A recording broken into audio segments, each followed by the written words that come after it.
Gracias también a todos nuestros invitados. Quien les saluda es Cintia Malpartida, periodista, reportera, y muy contenta de estar el día de hoy acá en este primer festival de robótica humanoide, en el que por un lado se están mostrando qué es lo que se está haciendo en el Perú en este campo, que no es nuevo, pero pareciera que todavía es un poquito nuevo o no tan conocido en nuestro país, pero sin embargo, gracias a este festival sabemos que hay personas, que hay voces, científicos que están tratando de llevar a nuestro país a la vanguardia de todo lo que se viene desarrollando en otras partes del mundo.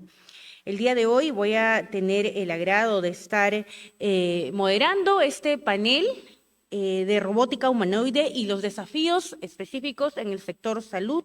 Nuestros invitados son, por un lado, el doctor Gustavo Pérez. Él es profesor principal del Departamento de Ingeniería, la sección de Ingeniería Mecatrónica de la Pontificia Universidad Católica del Perú, a quien pedimos, por favor, unos aplausos para él.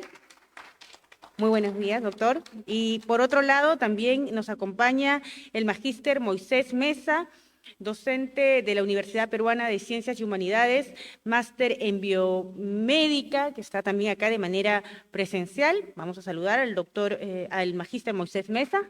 ¿Cómo está? Muy buenos días. Y de manera virtual nos acompaña también la magíster Melina Salazar, gerente de telemedicina en el Perú. ¿Cómo está Melina? ¿Nos escucha? Bueno, ella va a participar de manera virtual. Tenemos entendido que ya está conectada. Y bueno,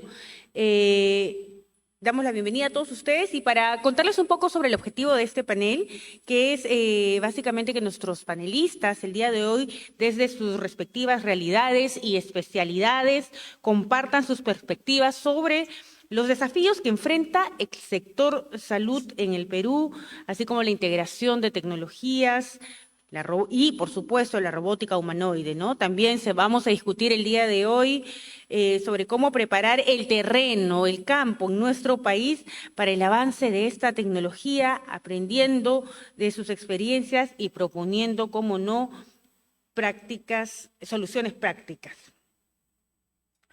La robótica humanoide está desempeñando un papel fundamental en diversas áreas del sector salud, desde la asistencia en cirugías hasta el cuidado de pacientes y sus hogares.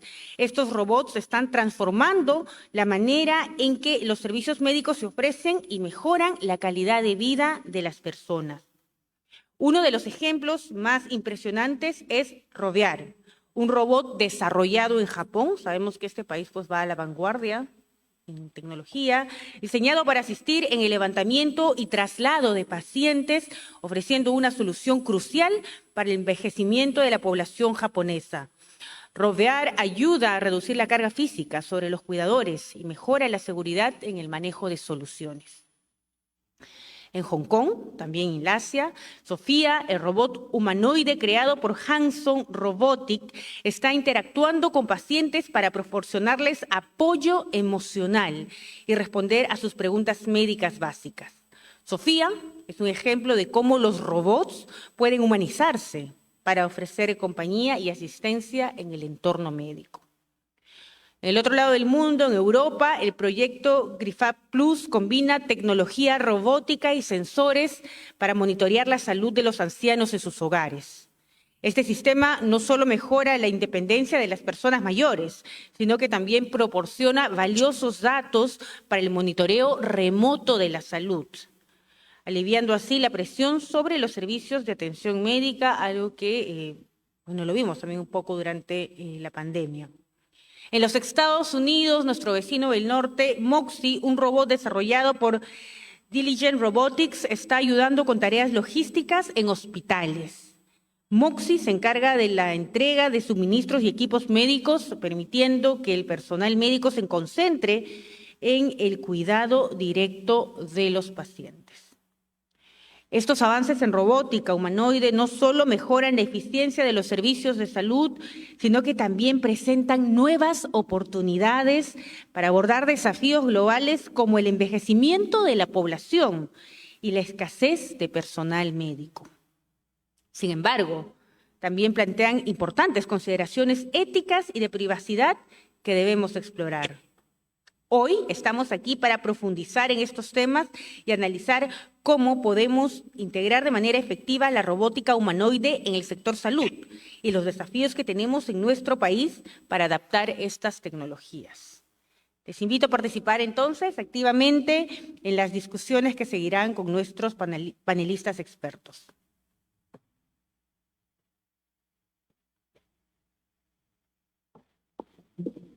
¿Cómo está?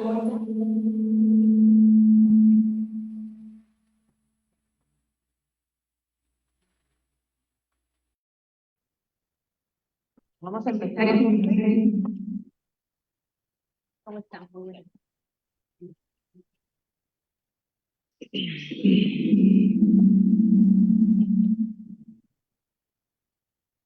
¿Cómo está, Melina? ¿Me escucha? Sí, ¿ahí me escucha?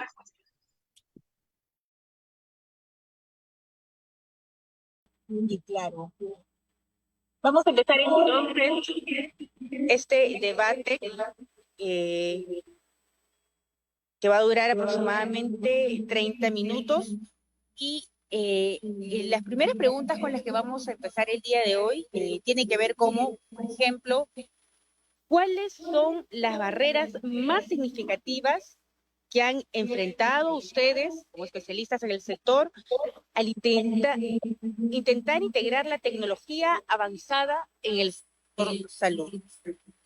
Vamos a ir en orden. Quizás primero eh, puede responder el doctor Gustavo Pérez. Gustavo, ¿cómo está? Entonces, ¿cuáles son digamos, barreras significativas que han encontrado acá en nuestro país?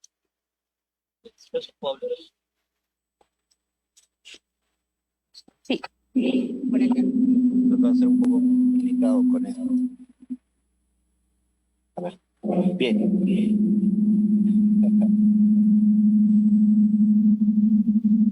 Está, sí, se está acoplando. Creo que hay que resolver esto primero para poder hablar. Ah.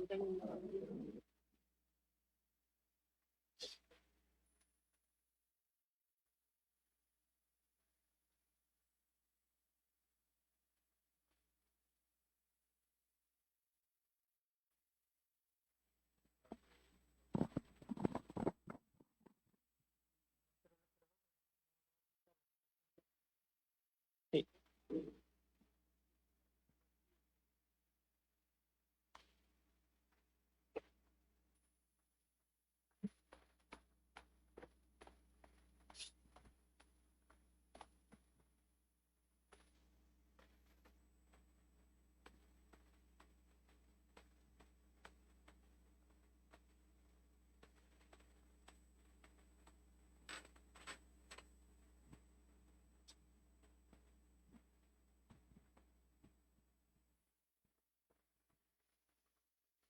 Hola, hola, hola.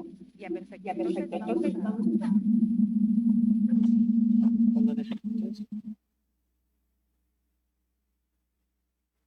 hola, hola, hola, hola.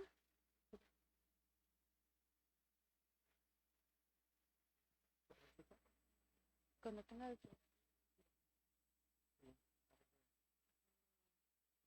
Bueno, vamos entonces a continuar. Disculpen los inconvenientes técnicos a todos los asistentes el día de hoy. Vamos a repetir la pregunta entonces. ¿Cuáles son las barreras más significativas que han tenido que enfrentar, bueno, al intentar integrar la tecnología avanzada en el sector salud? Vamos a empezar con el doctor Gustavo Pérez. Bien.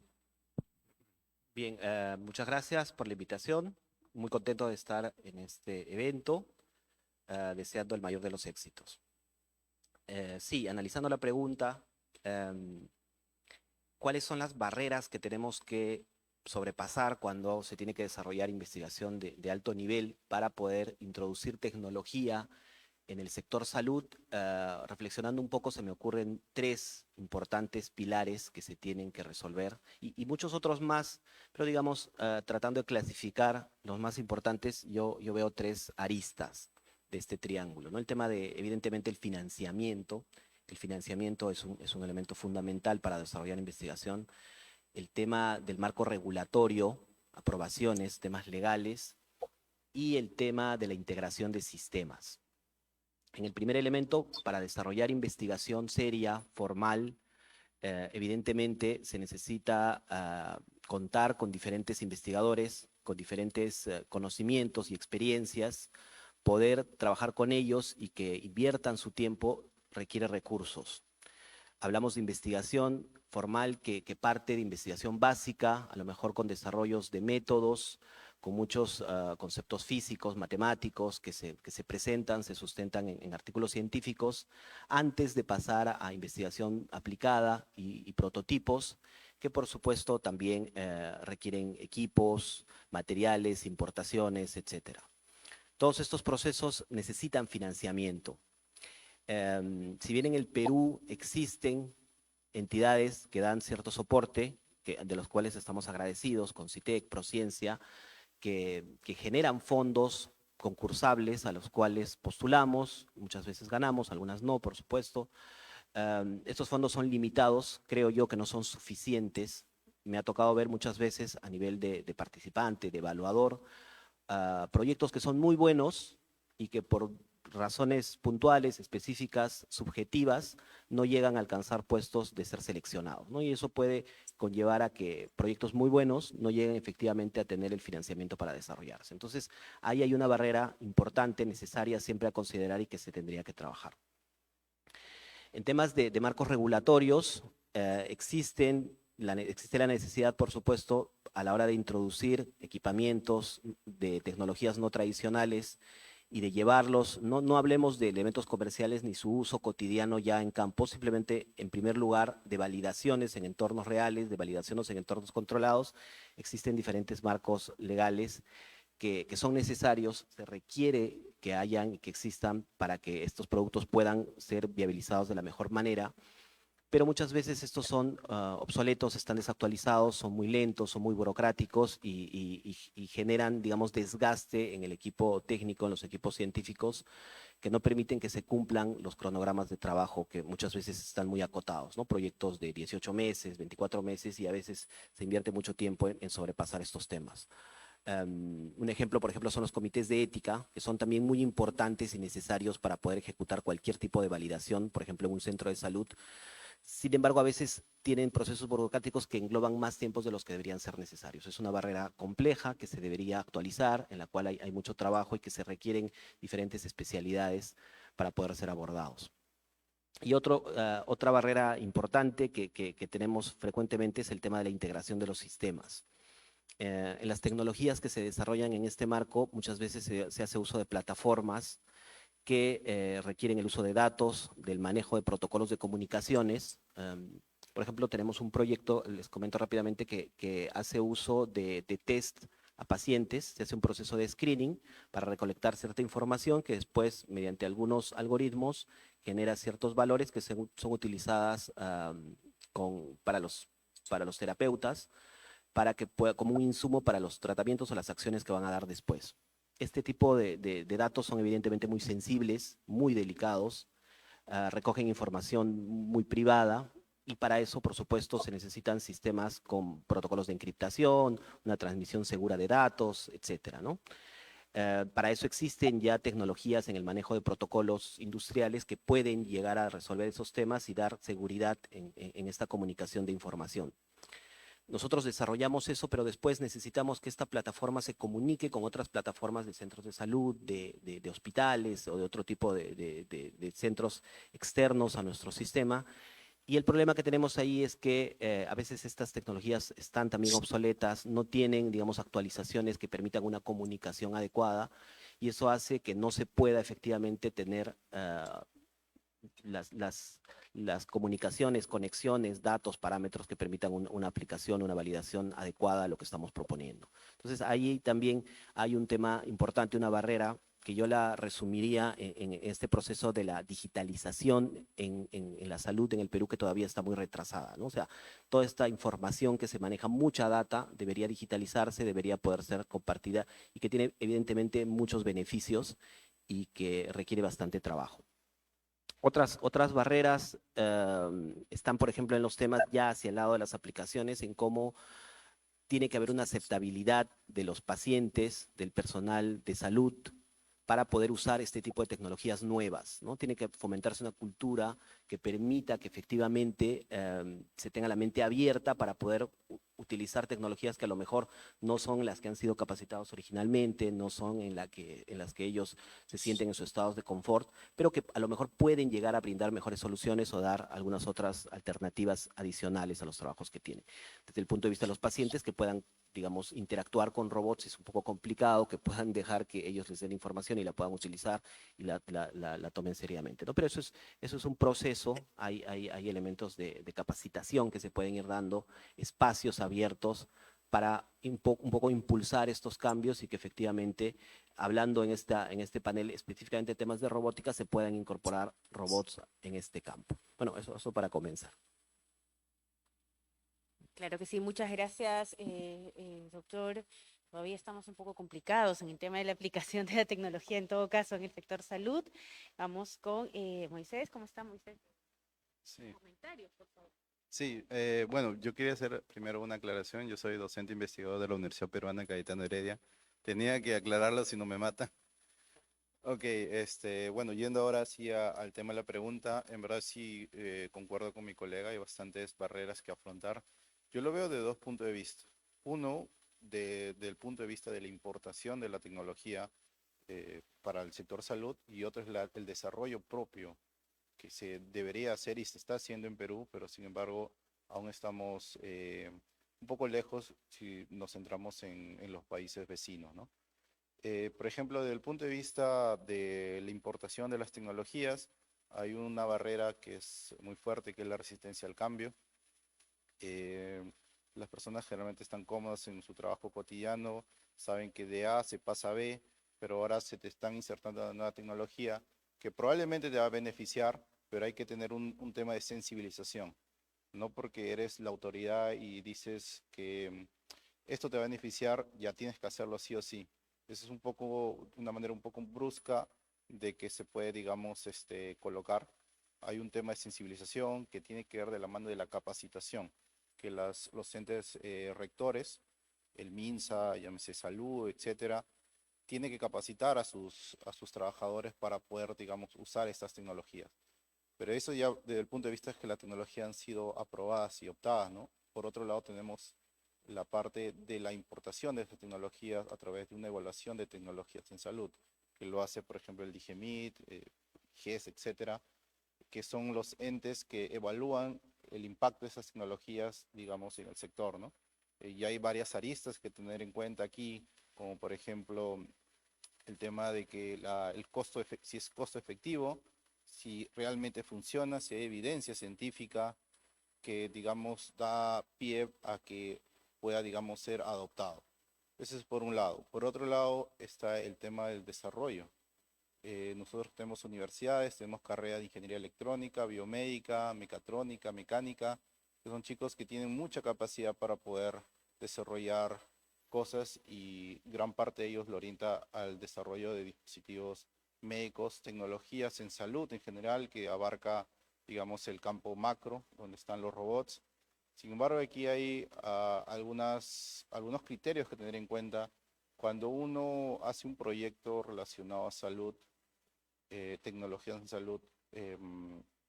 Generalmente se empieza pensando en la tecnología. Y yo desarrollo un aplicativo que, ojo, el aplicativo también se considera un dispositivo médico, o un robot, por ejemplo, que se va a desarrollar algo. La idea no es partir de la tecnología, porque desde un punto de vista nuestro todo es perfecto. Para mí, si yo desarrollo A, va a apoyar a este sector y todo va a ser bonito. Sin embargo, cuando uno interactúa con las personas, hay un mar de necesidades que ellos necesitan y no necesariamente es tu tecnología que estás proponiendo. Entonces, generalmente siempre hay un aspecto cualitativo ahí que tener en cuenta y hay estudios cualitativos que generalmente los desarrolladores de tecnología tienen que tener en cuenta, ¿no? Como por ejemplo la evaluación de las percepciones de las personas, ¿no? Puedo decir, por ejemplo, un caso X en la cual se desarrolló un aplicativo para gestión de colas en un centro de salud. Desde el punto de vista de ingenieros, bueno, todos eran ingenieros, iba a funcionar bien porque realmente cumplía con los requisitos o con las necesidades que ellos consideraban que iban a afrontar. Sin embargo, no lo usaron las personas y cuando les preguntaron por qué no lo usaron, eran porque la interfaz no me gustó, el color no me gustaba, el botón se colgaba mucho. Entonces, desde el punto de vista de desarrollo, hay ciertos criterios que tenemos que considerar, ¿no? Hay un mapa de empatía, que es un diagrama de Ishikawa, que realmente uno tiene que empezar por ahí, de ponerse en los zapatos de la otra persona, contextualizarse en su ambiente. No es lo mismo un paciente en Lima que un paciente en Loreto, que un paciente en Puno, por ejemplo. Las necesidades son diferentes y las tecnologías que se tienen que plantear generalmente tienen que estar contextualizadas, ¿no? Lo otro también es el tema del financiamiento y también del equipo, ¿no?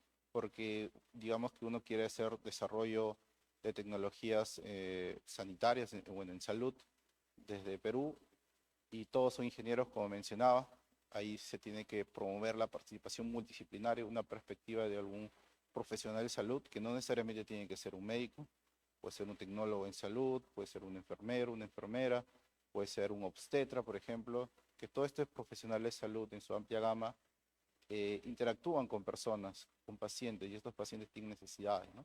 Entonces, el personal de salud en su amplia gama tienen, digamos, que ser canalizados a través de estos profesionales de salud que deben participar en estos equipos para poder proponer y el desarrollo de tecnologías en salud, ¿no? Finalmente está el tema de los comités éticos, como mencionó mi compañero, que muchos de estos comités de éticas lo rigen médicos o general profesional de salud, pero no hay mucha participación de ingeniero, ¿no? Entonces tal vez hay algunas percepciones que de alguna manera se enfocan más en la parte epidemiológica, ¿no? En la parte clínica, pero sin embargo en la parte técnica también debería de afrontarse, porque hay también bastantes dilemas que se tienen que abordar, ¿no? Entonces, solo para responder las preguntas y en resumen, el tema de la resistencia al cambio es un punto muy importante a tener en cuenta. El otro es el tema de cambiar la perspectiva, de no enfocar desde el punto de vista tecnológico, sino desde el punto de vista de la solución que vas a plantear y si la tecnología encaja perfecto, ¿no? Si tal vez un robot pueda solucionar el problema después de una evaluación exhaustiva, genial, ¿no? Porque eso es justamente lo que se busca con la definición de tecnología, ¿no? La ciencia aplicada a la población. Y quiero agregar una etapa más, que es la etapa del escalamiento. Generalmente formas tu equipo, desarrollas un prototipo muy bueno a tu criterio, pero bueno, ya tienes que pasar a la parte de la evaluación clínica. Tienes que hacer hallar tu tamaño muestral y empezar a hacer pruebas, ¿no? Entonces, hay otras consideraciones que se tienen que tomar en cuenta y generalmente siempre se dice que este proceso es muy largo, puede tomar años. Con eso no es para desanimarse, pero siempre hay que tener en cuenta eso para meterse en este mundo, ¿no? Y bueno, eso sería todo. Gracias. Muchas gracias al investigador y, bueno, vale la aclaración, Universidad Peruana Cayetano Heredia, y sí, definitivamente el campo de la salud además es un campo muy humano. Quienes recorremos hospitales sabemos las interminables necesidades que hay y la demanda también de aplicar tecnologías que sí, efectivamente, a veces de resistencia al cambio, pero también por desconocimiento. Vamos a conversar ahora con nuestra panelista que está de manera virtual, con Melina Salazar. Melina, ¿nos escucha? Sí. Sí, los escucho, ¿no? Melina, ¿cómo hacemos? Usted hemos escuchado ya a los ingenieros desde su punto de vista. ¿Cómo hacemos? ¿Cuáles son las primeras digamos, retos, dificultades, barreras que encuentran para al momento de aplicar tecnología en el campo de la salud?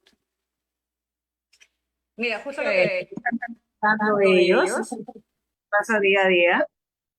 En telemedicina, pero se justamente implementar la tecnología ya en el 10 años atrás, no, teorías.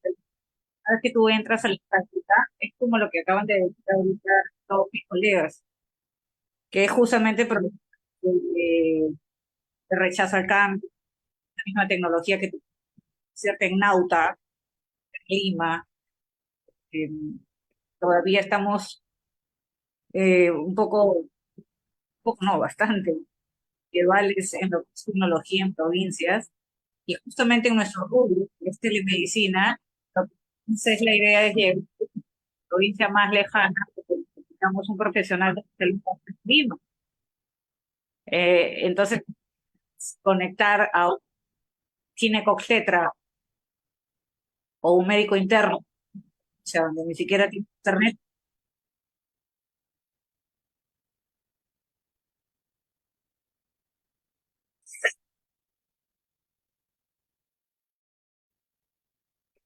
Se entrecorta la comunicación, no escuchamos completamente lo que nos está diciendo. Por ahí escuché, entendí que, digamos, es distinto acá en Lima como en provincias. No sé si ahí se me escucha, ya no los escucho. Sí, ahí la escuchamos un poco mejor, Melina. Hola.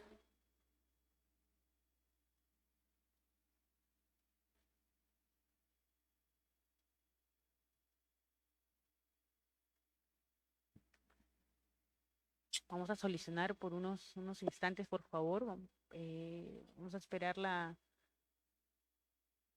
alguna respuesta de la parte técnica. Hola. Melina, ¿nos escucha?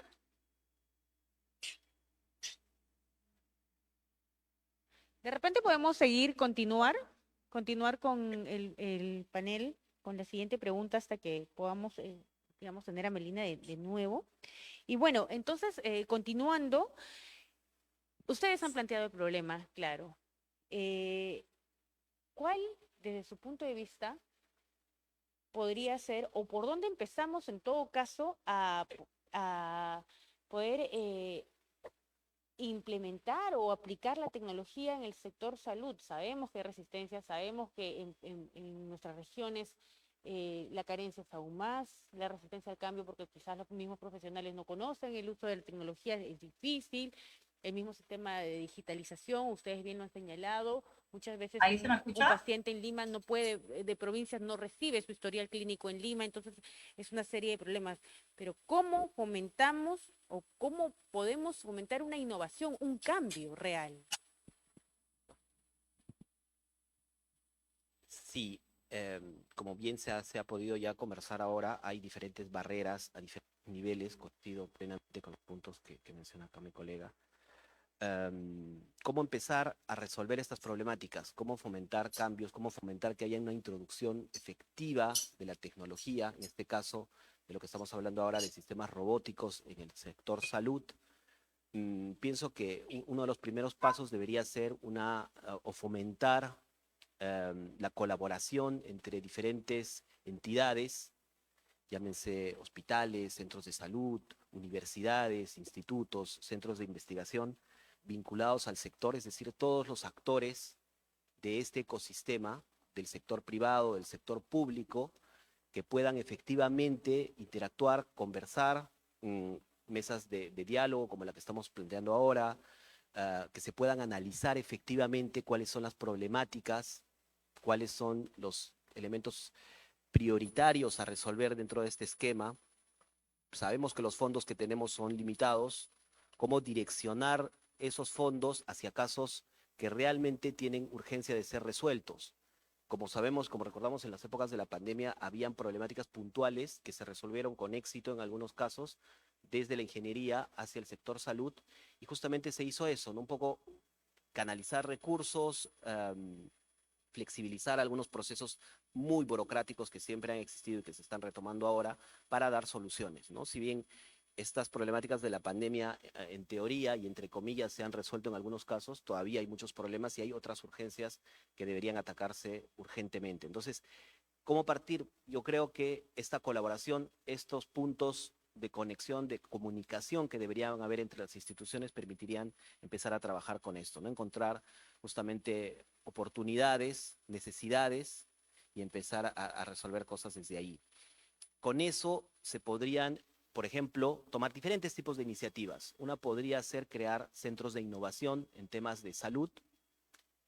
Evidentemente, ahora ya existen algunas de esas iniciativas en centros de innovación, normalmente en las universidades, en centros de investigación, y eso está muy bien, están avanzando, algunas a mayores velocidades que otras, pero pienso que sería una propuesta muy interesante crear centros de innovación que no necesariamente estén directamente focalizados en instituciones de investigación.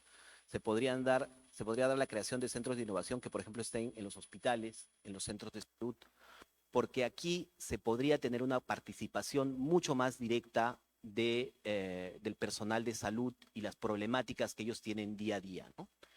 Además de toda la data, la información y muchas formas de, digamos, validar más rápidamente ciertos procesos, ciertos sistemas y de esta forma avanzar más rápido. Acá se podrían atraer investigadores, se podrían generar, digamos, conexiones más directas que después busquen los financiamientos que se requieren, ¿no? Evidentemente, el siguiente punto es aportar que estas instituciones, que estas colaboraciones, que las entidades públicas y privadas puedan buscar formas de generar financiamientos hacia esta investigación, hacia lo que se requiere en este sector, a través de concursos que tengan todas las etapas que se requieren, que se verifiquen, como se hace ahora, que los que estén postulando tienen los conocimientos, tienen la expertise, tienen el personal, tienen la infraestructura para poder llegar efectivamente a ganar estos concursos y lograr resultados de los que se comprometan, ¿no?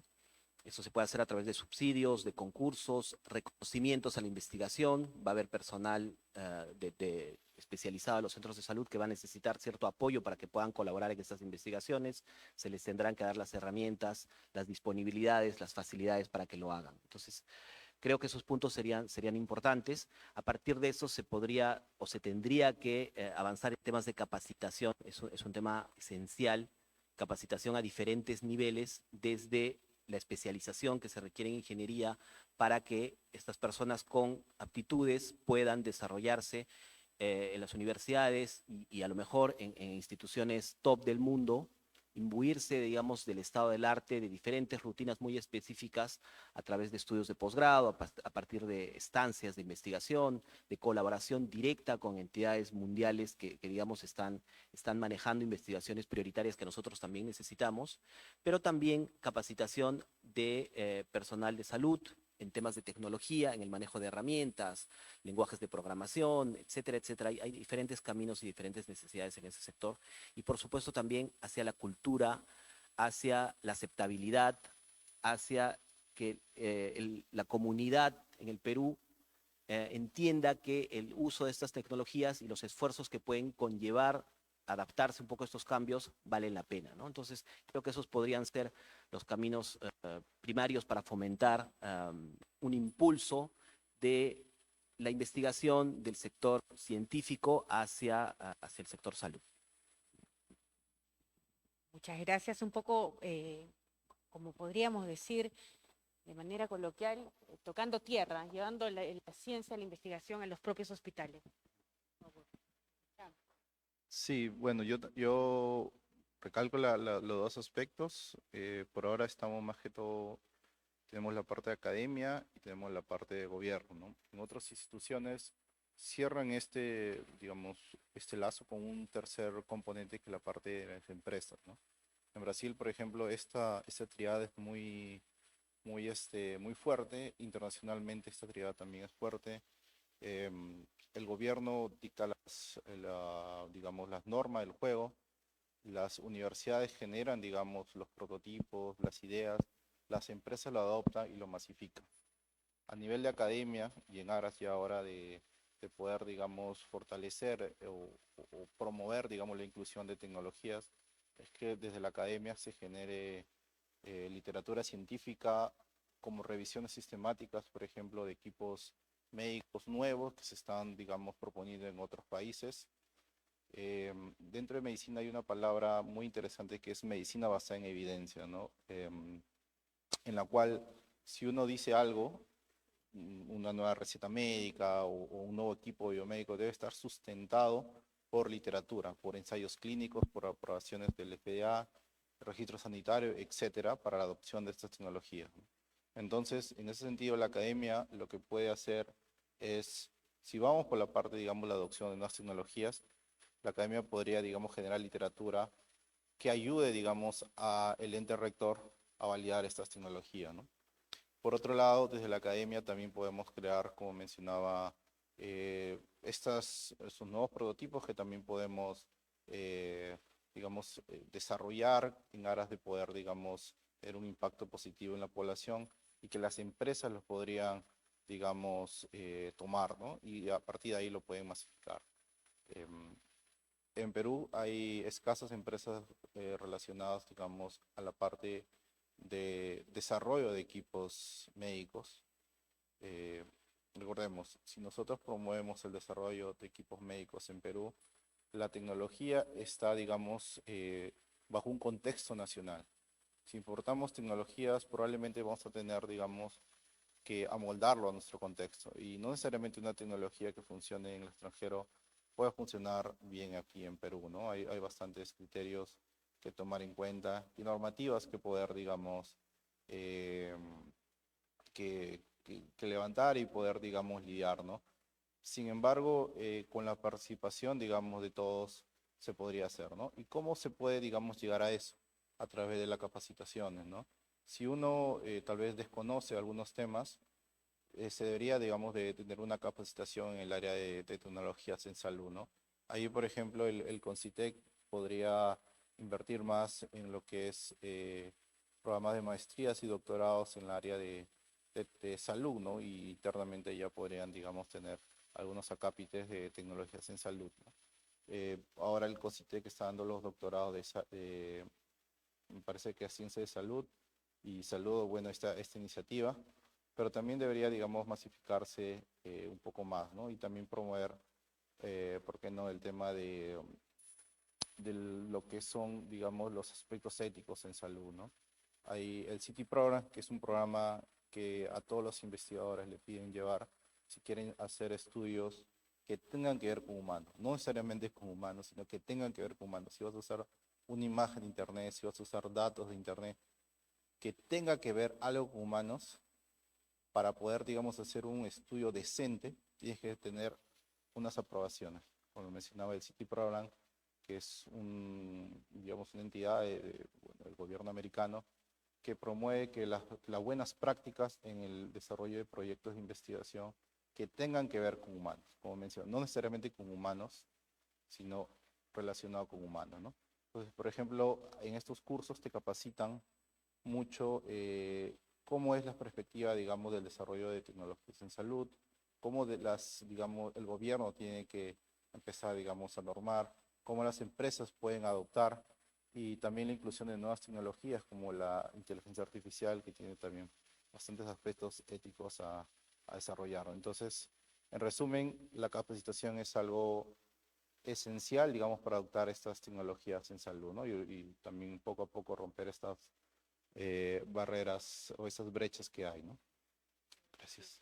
Ya para terminar, culminar con este panel, lo último, en esta situación complicada que vive el sector salud en nuestro país, ya se ha hablado claramente sobre la necesidad, por un lado, de instalar centros de promover la creación de centros de investigación en los hospitales, pero también la capacitación permanente al personal de salud, y no estamos hablando solamente de médicos. En esta coyuntura, ¿cómo introducir la tecnología robótica humanoide? En la presentación hablábamos de robots que están haciendo cosas muy interesantes en países donde la tecnología está bastante desarrollada, pero en el país, acá en el Perú, ¿cómo haríamos? Se habló también en un primer momento de que podría haber una resistencia de parte incluso de los pacientes, pero ¿cómo empezamos? ¿Por dónde empezamos? Sí, bueno, yo soy bastante optimista, digamos, con lo que se puede desarrollar y cómo la robótica humanoide puede efectivamente resolver problemas al corto plazo, ¿no? Evidentemente, nosotros vemos todo el tiempo videos de robots muy sofisticados que hacen tareas muy complejas, que requieren cierta experiencia, cierto background, en el que a lo mejor estamos encaminados, pero seguramente nos va a tardar más o menor tiempo en llegar. Creo en principio que el camino debería ser, y es una opinión personal, el del desarrollo de la tecnología desde nuestras universidades. O sea, está la posibilidad de adquirir un robot ya hecho y que simplemente se aplique la solución. En algunos casos funciona, pero digamos una solución a largo plazo más definitiva debería involucrar el diseño de la ingeniería que requiere uno de estos sistemas, que pueden muy bien ir resolviendo problemáticas dentro de poco tiempo, que son problemáticas que existen y que se pueden, en las que se puede ir trabajando específicamente, ¿no? Por ejemplo, en temas, digamos, de aplicaciones de la robótica humanoide, creo que hay un campo interesante en lo que es la asistencia clínica y hospitalaria. Es decir, simplemente, en palabras sencillas, cómo robots pueden reemplazar a seres humanos en tareas de complejidad menor que requieren las personas que están en los centros de salud. Por ejemplo, específicamente en el tema de información. Un robot humanoide con la capacidad de ingeniería que podemos desarrollar en el Perú o un poquito más allá, tranquilamente se puede implementar para resolver un robot y que tenga herramientas de estos chatbots de uso de modelos que emplean inteligencia artificial para generar diálogos y que tenga una capacidad de generar expresiones corporales, generaciones de emociones, simulaciones de movimientos.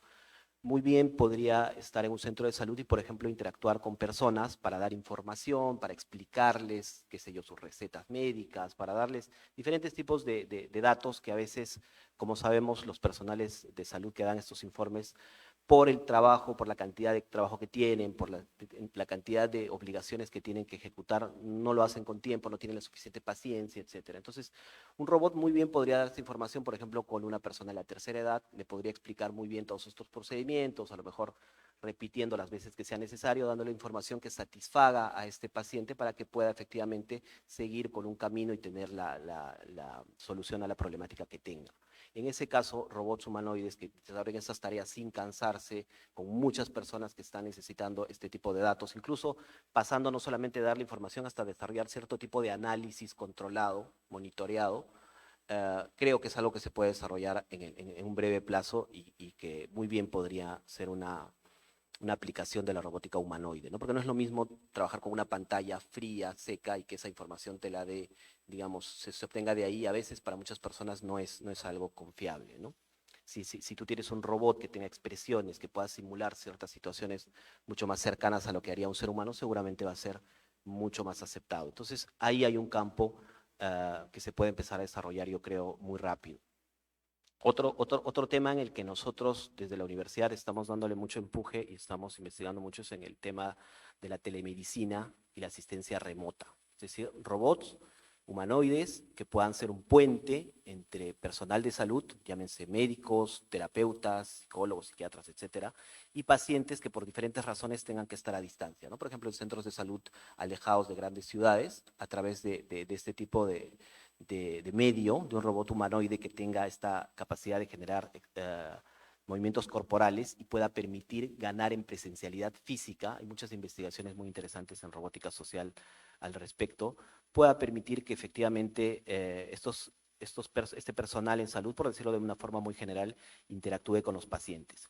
Y si a este robot le añadimos una capa de instrumentación, es decir, sensores inteligentes que puedan medir signos vitales como frecuencia cardíaca, presión arterial, oxígeno en sangre, temperatura.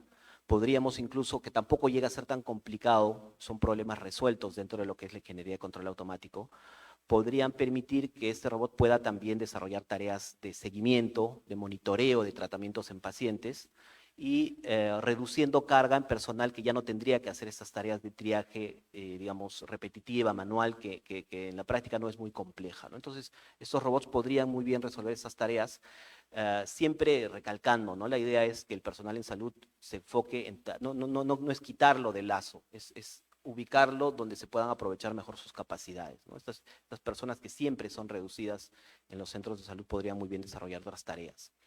incluso especificando eso en otra aplicación muy interesante que también es algo que estamos trabajando mucho nosotros, es en temas de psicología. Un robot humanoide puede ser este puente entre terapeutas a distancia que pueden interactuar con pacientes. A través de estos robots se pueden desarrollar diferentes procedimientos, por ejemplo, PAPs, o sea, primeros auxilios psicológicos, para lidiar con necesidades urgentes que pueden tener pacientes y que pueden estar alejados de terapeutas, ¿no? O simplemente porque necesitan un especialista mucho más desarrollado en algún tema particular que a lo mejor en ese centro de salud no se tiene, se podría interconectar de un lugar más distante sin problemas a través del robot. El robot tiene estas capacidades de generar presencialidad física y se puede mejorar, digamos, la interacción, que simplemente utilizar una plataforma de videoconferencia o alguno de estos sistemas que de alguna u otra manera se están tratando de usar ahora, ¿no? Yo creo que ahí la robótica humanoide tiene un campo muy interesante. Además, el robot va a tener capacidades de analizar, por ejemplo, el rostro de la persona, analizar sus emociones a través de diferentes mediciones, análisis de procesamiento de imágenes que ya están bastante avanzados también y que se pueden utilizar sin problemas.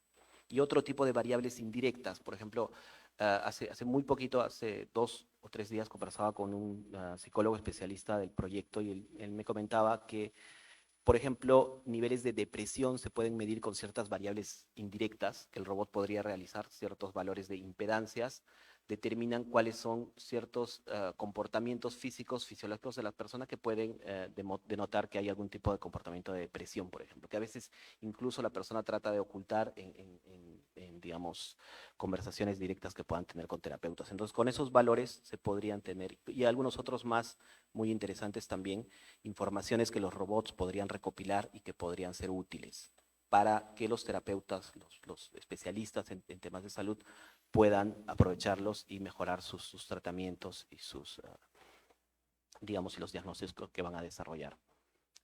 Otro campo interesante es el tema de la rehabilitación física. Cómo estos robots humanoides podrían ayudar a que las personas que están en estos tratamientos repetitivos puedan, digamos, mantener los ensayos que tienen que realizar, puedan tener incluso ejemplificaciones con el robot haciendo exactamente, no sé, el ensayo que tiene que ejecutar y cosas así. Y se podrían hacer sin mayores problemas con robots humanoides que faciliten estos trabajos, que permitan que más gente pueda desarrollar mejor estas terapias de rehabilitación física. Yo hablo, digamos, de casos cercanos, sin, digamos, llegar a casos muy sofisticados donde la robótica podría interactuar, que sí se están desarrollando y digamos, existen casos de estudio en universidades del mundo muy complejas, como cirugía, digamos, utilizando robots, etcétera, que a lo mejor están un poco más alejadas de nuestra realidad. Los robots podrían participar muy bien en temas de capacitación a diferentes niveles, a los personales de los centros de salud, en diferentes experiencias, en el uso de diferentes herramientas, etcétera, ¿no? Con las capacidades que hay ahora en la generación de robots, con diferentes tipos de articulaciones, que garantizan diferentes tipos de movilidades y semejanzas con movimientos de seres humanos, con la capacidad de introducir tecnologías en microprocesadores de alta capacidad para desarrollar, digamos, programas complejos, herramientas de diálogo, etcétera, se pueden resolver muchos problemas, como les he estado mencionando, que creo yo están cerca de lo que podemos resolver en el corto plazo en el Perú. Muchísimas gracias, doctor Gustavo Pérez. Lo escuchamos, Sí, doctor Mesa. sí, yo creo que todo parte de una buena justificación. Voy digamos, orientarme en la pregunta, no del inicio, qué pasaría o qué debe pasar para que un robot sea aprobado, sino voy a ponerme en el caso hipotético de que un robot ya ha sido aprobado. Digamos que un robot ya ha sido aprobado y está en un nivel de atención, digamos, un hospital, por ejemplo, nivel 2, y ya está, digamos, siendo usado. ¿Qué debió haber pasado para que este robot esté ahí? Lo primero, que nació una idea, un grupo de gentes, probablemente un grupo interdisciplinario donde se incluía personal de salud, ingenieros, desarrollaron la idea, lo validaron a nivel de prototipo, todos estamos, ese es un nivel de madurez que el CONCITEL le llama los TRL, TRL 1, 2, 3, que ven justamente el nivel de madurez. Digamos que hicieron el prototipo, digamos lo validaron entre ellos, una validación inicial a nivel funcional, digamos que recibieron un pequeño fondo de un pequeño escalamiento, un fondo universitario tal vez, donde le permitió, digamos, que este robot pueda, digamos, mejorar la parte electrónica, la parte estética. Después pasó, digamos, a un tema de escalamiento, tal vez con a un financiamiento un poco mayor, en la cual ya le permitió, por ejemplo, tener unas validaciones de las partes técnicas, como mencionaba, tener buenas prácticas de manufactura, tener unos ensayos, por ejemplo, a nivel cualitativo, estudios cualitativos que le permitieron validar la interfaz, cómo va a interactuar la persona con el robot.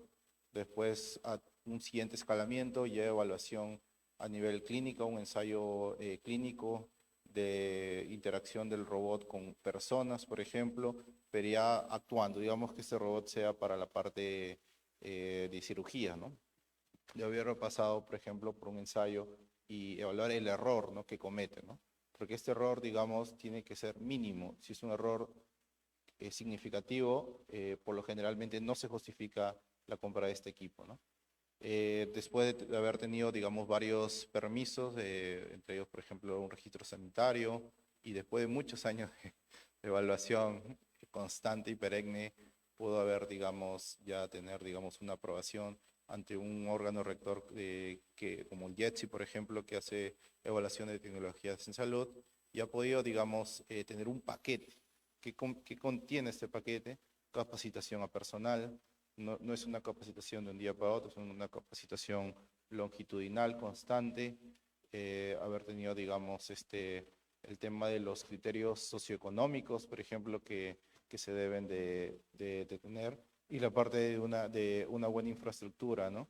Tú compras un robot, quieres ponerlo en una posta, pero probablemente esa posta no tenga ni internet, no tenga ni agua, no tenga ni luz. Entonces, es todo un ecosistema, es todo un paquete que tiene que venir con la compra del equipo, ¿no?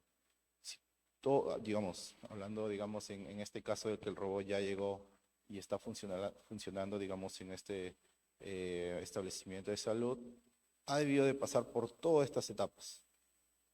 Desde la parte, digamos, academia, desde la parte, digamos, ya como una empresa, como tal, y terminando, digamos, ya con unas evaluaciones con humanos, ¿no? Ensayos clínicos de promedios, con aprobaciones de promedios, y finalmente el órgano rector peruano lo ha aprobado para, digamos, la inserción en el mercado local, y los centros de salud, hospitales a diferentes niveles de atención ya lo están usando, ¿no? Entonces, es todo un periodo, es todo un pack, digamos, que se tiene, digamos, que tener en cuenta para estas inclusiones, ¿no? Pero eso, Claro. digamos, tenemos que tener en cuenta de que, digamos, los robots principalmente nacieron para, digamos, desarrollar tareas repetitivas con mayor precisión que el humano. Ese es el lado, digamos, bueno, digamos, de la tecnología robótica, ¿no? Uno puede, digamos, por ejemplo, estos robots que cargan a las personas ya de edad, eh, digamos, una persona humana podría cargar tal vez un par al día, ¿no? Pero, digamos, cada 10 minutos, cada 20 minutos de acá para allá, y este factor humano, ¿no? De que alguien te diga, oye, ahora anda para allá, ahora anda para allá, anda para allá, puede, digamos, generar bastante estrés, y la persona hasta puede hartarse y decir, no, ya no voy más con este trabajo, ¿no? Pero un robot no se queja, un robot, tú le dices algún comando, ¿no? Anda para allá, va para allá, cárgame esta persona, cárgame el otro, cárgame el otro. Por otro lado, estos robots que hacen, por ejemplo, cirugías, por ejemplo, ¿no? Que te permite que un médico desde la otra parte del mundo pueda estar conectándolo, estar, digamos, conectado, y poder, digamos, hacer la cirugía, ¿no? Y entre otras aplicaciones que los robots potencialmente tienen para la salud, eh, pero siempre evaluando el riesgo que tienen las personas, ¿no? Todo principio ético siempre resalta lo que es el tema de la beneficencia, que toda cosa que hagas siempre tiene que tener beneficencia en la sociedad, ¿no? Y no maleficencia, que no se debe confundir con lo opuesto, sino no maleficencia es no hacer daño a la persona, ¿no? A pesar de que eso te va a beneficiar, pero si de alguna manera el daño es mayor o el daño es significativo, no tienes que optar por ahí, ¿no? Y el otro aspecto ético que siempre tener en cuenta es la parte de la autonomía, ¿no? La persona, digamos, finalmente es el paciente es el que interactúa con el robot, ¿no? El paciente probablemente van a ser capacitados los médicos, van a ser capacitados los ingenieros que van a, digamos, a interactuar con el robot, pero ¿qué hay de las personas? ¿Qué hay de las personas que van a ser los usuarios de este equipo, ¿no? Uno puede decir, ah, bueno, se le capacita, pero es más complejo de ello, ¿no? Hay zonas en Perú donde no existe internet, hay zonas en Perú donde no existe luz, no existe agua. La Rinconada, por ejemplo, es un caso un poco extremo, pero hay zonas en Perú que no tienen, digamos, este acceso. Hay una brecha de tecnología amplia y que acompaña del desconocimiento, ¿no? El principio de autonomía ahí, digamos, trabajaría bastante, ¿no? Porque se le da la libertad a la persona si va a ser, si quiere ser tal vez que se realice la cirugía con un humano, un doctor, un ser, o con un robot. Si bien es cierto, este robot está siendo controlado por otro humano, pero la persona, digamos, que interactúa no lo ve así. Entonces, hay otros criterios que también tener en cuenta, pero finalmente, digamos, en un caso hipotético, si el robot, digamos, está implementado con todas las consideraciones mencionadas, debería ser un buen trabajo, ¿no? Y eso promocionaría, digamos, de que, digamos, pueda haber mayor cobertura, ¿no? Un robot no se queja, podría abarcar más personas que requieren, digamos, un tratamiento especial. Gracias. Claro que sí. Muchísimas gracias, Magíster Moisés Mesa, doctor Gustavo Pérez, por su participación. Creo que es muy alentador saber que desde el campo de la investigación, científicos están considerando todas estas variables en el desarrollo de la tecnología y, cómo no, en el desarrollo también de la robótica humanoide, considerar el hecho de que finalmente el campo de la salud trata con seres humanos, con personas como cualquiera de nosotros que requieren una atención, digamos, bien, más que buena, una atención que para llegar a ese punto se ha tenido que, pues, validar todo lo que se ha mencionado esta mañana en este panel. Muchísimas gracias y, bueno, no dejar de hacer el llamado sobre la importancia de seguir promoviendo, invirtiendo, investigando en la robótica humanoide para que así quizás se pueda encontrar solución a los problemas en el sector salud que tanto finalmente anhelamos todos los peruanos y peruanas. Muchísimas gracias a nuestros panelistas. Gracias. Gracias a ustedes por asistir.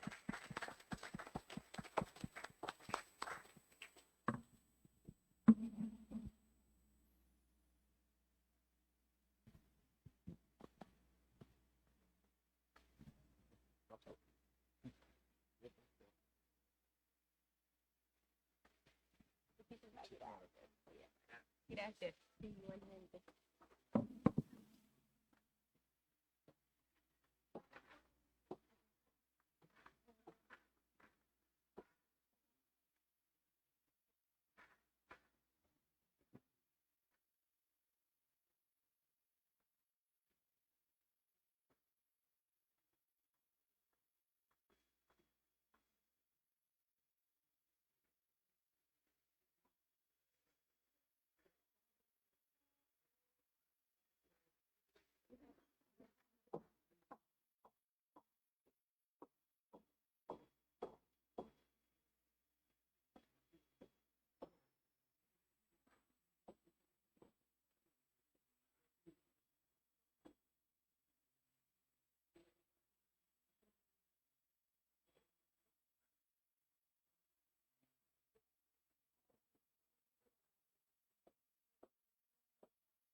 Sí, no había confundido panelista. Sí, te voy a presentar.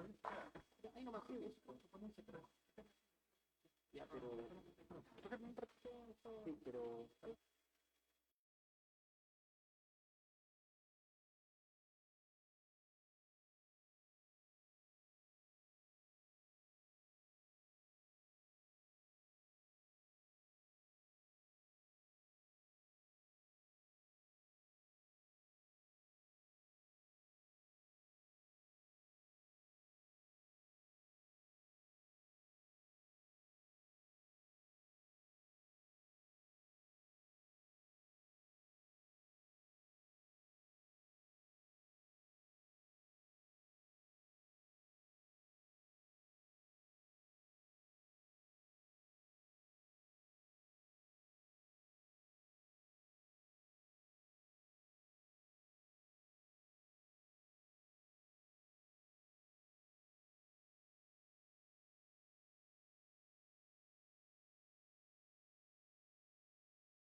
parte de nuestro evento con la conferencia del doctor Gustavo Pérez, del cual, por parte de la Pontificia Universidad Católica del Perú, han tenido el gesto de traer al robot humanoide Cali, que ustedes lo van a poder encontrar en el auditorio de la Facultad Nueva de Ingeniería Electrónica y Eléctrica.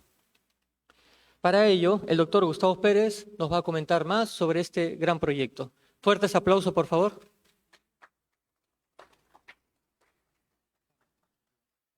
Sí, es el siguiente y ya lo vamos a pasar arriba.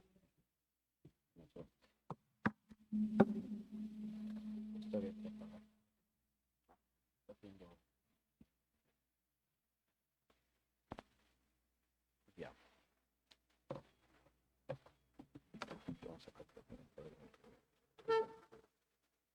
Bien. Bien, bueno, ya ustedes me conocen, hemos podido compartir con ustedes al principio un poco sobre las perspectivas, sobre lo que se va a desarrollar en temas de robótica. Creo que hay muchos casos de éxito, el nuestro es uno de ellos. Hay muchas iniciativas que se están desarrollando en el sector y creo que con más apoyo del Estado, de las entidades públicas y por supuesto también de las entidades privadas, se van a poder seguir desarrollando soluciones. Hoy día, para terminar mi participación, les voy a hacer una presentación que he tratado de, digamos, enfocar más hacia la parte interna del robot para que sepan un poco cuáles son los componentes, cuáles son los equipos, cuáles son los métodos que estamos utilizando en este proyecto o que ya hemos utilizado en el proyecto Cali que ya, digamos, terminó. Ahora estamos en otras perspectivas de investigación que les voy a ir mostrando al final de la presentación también. Dicho esto, este proyecto, el proyecto tuvo por nombre Robot Humanoide Cali, tratamiento de afecciones de salud mental en pacientes con enfermedades infecciosas. Cali, como probablemente algunos de ustedes sepan, se relaciona a la salud en quechua. Este proyecto, vale la pena también mencionar, se gestó durante la etapa final de la pandemia, en una convocatoria que hubo de Prociencia para investigaciones que puedan efectivamente aportar en herramientas que ya a mediano plazo puedan colaborar con problemáticas como las que tuvimos durante la pandemia. Se enfoca en, bueno, nosotros estábamos con nuestros desarrollos de robots comunes, desarrollando, digamos, diferentes tecnologías para robots terrestres. Me acuerdo que en esa época estábamos desarrollando validaciones para unos robots submarinos cuando empezó el proceso de la pandemia que tuvieron que quedar en stand-by. Y digamos, con esa experiencia, con ese background, vimos cómo poder generar algún tipo de aplicación de la robótica en el sector salud que pueda efectivamente colaborar con las diversas problemáticas y falencias que habían en ese momento. Siguiente, por favor.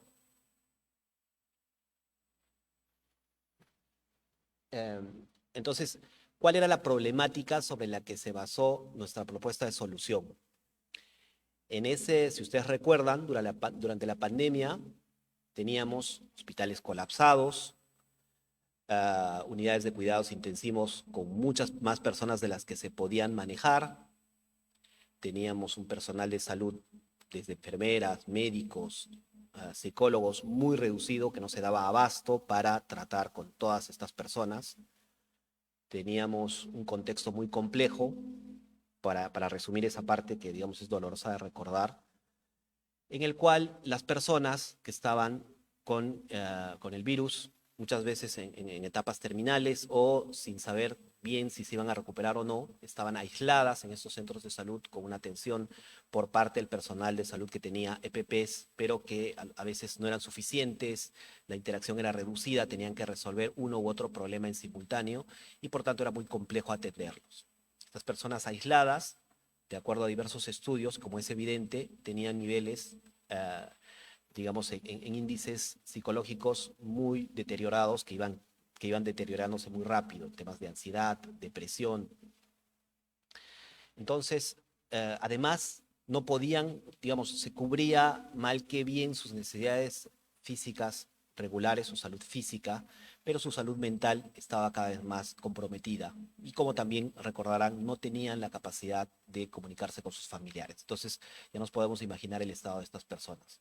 El apoyo psicológico también era reducido. Los psicólogos que podían colaborar con ellos tenían todos estos elementos de protección, pero muchas veces también se contagiaban. Entonces, la problemática era grande, la solución que se daba no abastecía, digamos, a poder colaborar en este tema con los medios tradicionales. Aquí nuestra propuesta fue, pasamos a la siguiente, por favor, introducir un robot humanoide, en principio teleoperado, que tenga algunos niveles de automatización que han ido creciendo con el tiempo, que pueda ser una suerte de puente entre el terapeuta, que se encontraba en una zona segura, a distancia, y el paciente, que se encontraba en una sala de cuidados intensivos.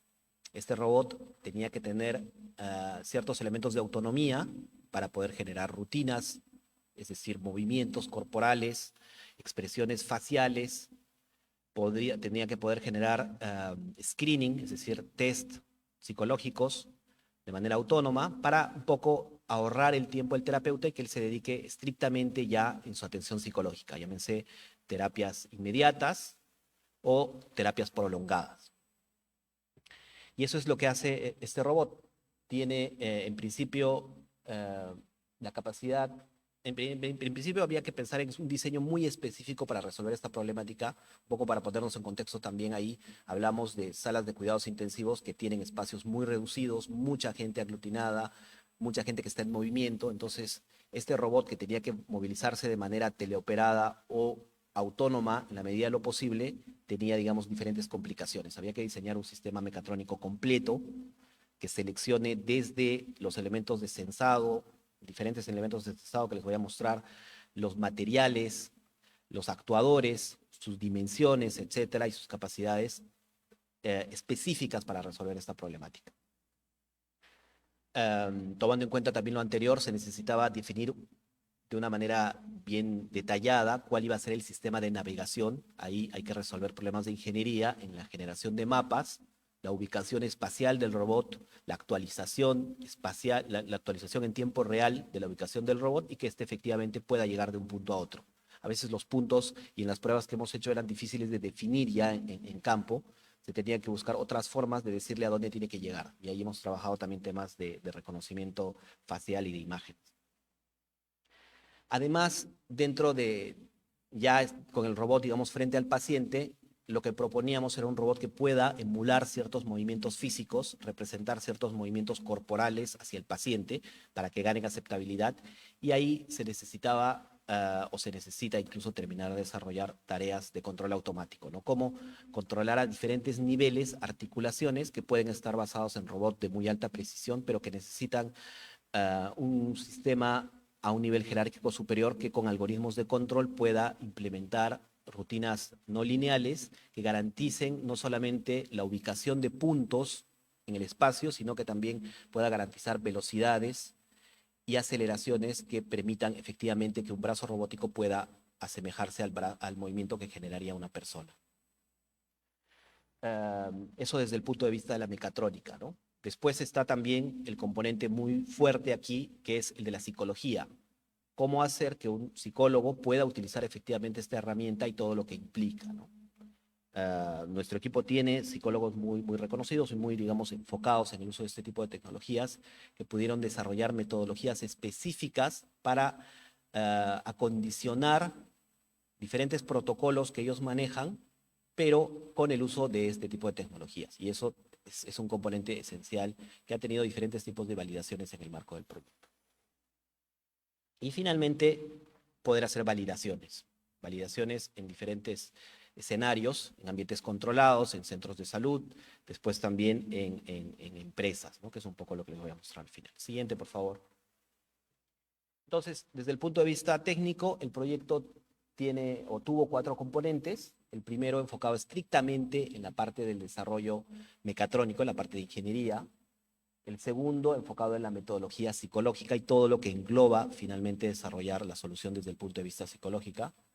El tercero en las validaciones, diferentes validaciones que tienen diferentes etapas a diferentes niveles del proyecto, hasta que pueda finalmente hablarse de un sistema que tenga un TRL adecuado.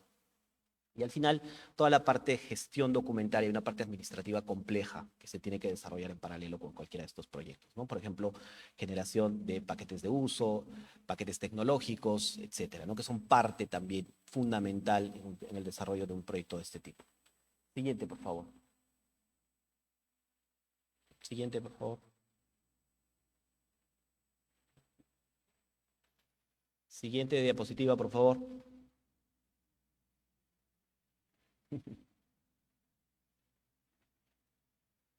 A la siguiente diapositiva. Bien, entonces, ¿cómo funciona internamente? Digamos, todo lo que les menciono es una parte muy general. Digamos, a veces estas presentaciones son así, te explican todo muy por arriba, ¿no? Hay muchos estudiantes acá que les interesan desarrollar estos sistemas. ¿Qué es lo que tiene el sistema y a partir de lo cual pudimos generar un background suficiente para desarrollar la siguiente tecnología? ¿Y por qué tiene esta forma el robot? Esta base forma parte de un proyecto anterior que nosotros, bueno, el diseño general de un proyecto que nosotros ya teníamos y que era funcional, un proyecto de un robot completamente funcional que tenía variaciones en las ruedas porque tenía, o sigue teniendo orugas y se puede desplazar por lugares complejos sin perder estabilidad y que nos había garantizado ya un comportamiento adecuado y que se podía adaptar a la realidad en la que teníamos en este nuevo reto. Este robot tiene diferentes sensores y actuadores que le dan una funcionalidad clave y que, digamos, son la base sobre la cual nosotros podemos empezar a construir un sistema dinámico complejo. Siguiente diapositiva, por favor. Aquí tenemos diferentes sensores. Muchos de estos son elementos, digamos, convencionales en robótica. Se necesita poder medir y evaluar los entornos. Esto normalmente se hace con diferentes sensores de tipo láser, los LIDARs. Este LIDAR hace barridos de acuerdo al rango de operación que tenga. Se hacen normalmente configuraciones de varios LIDARs que pueden ser de una dimensión, de 2 dimensiones y de 3 dimensiones cuando se requiera. Ahí evidentemente hay un tema de costo-beneficio. En este caso hemos visto que lo que se tenía que cubrir en primera mano era un rango de 2 dimensiones y que se podía complementar con una cámara de profundidad. Desde el punto de vista después de programación, algunos de ustedes lo conocerán, dentro de ROS se pueden hacer sistemas muy potentes en tema de fusión de sensores. En eso tenemos algunos artículos científicos muy interesantes, pero digamos, en el marco de esto tenemos, para simplificar, porque evidentemente uno de estos proyectos tiene que garantizar al final un producto que sea de bajo costo. Sería muy complejo y, digamos, va más allá de una de las restricciones que se tienen, desarrollar un sistema que tenga demasiados sensores, más de los que necesita, y que pueda resolver mapas demasiado complejos cuando esto en realidad no es necesario. Por ejemplo, utilizando un LIDAR 3D de alta precisión.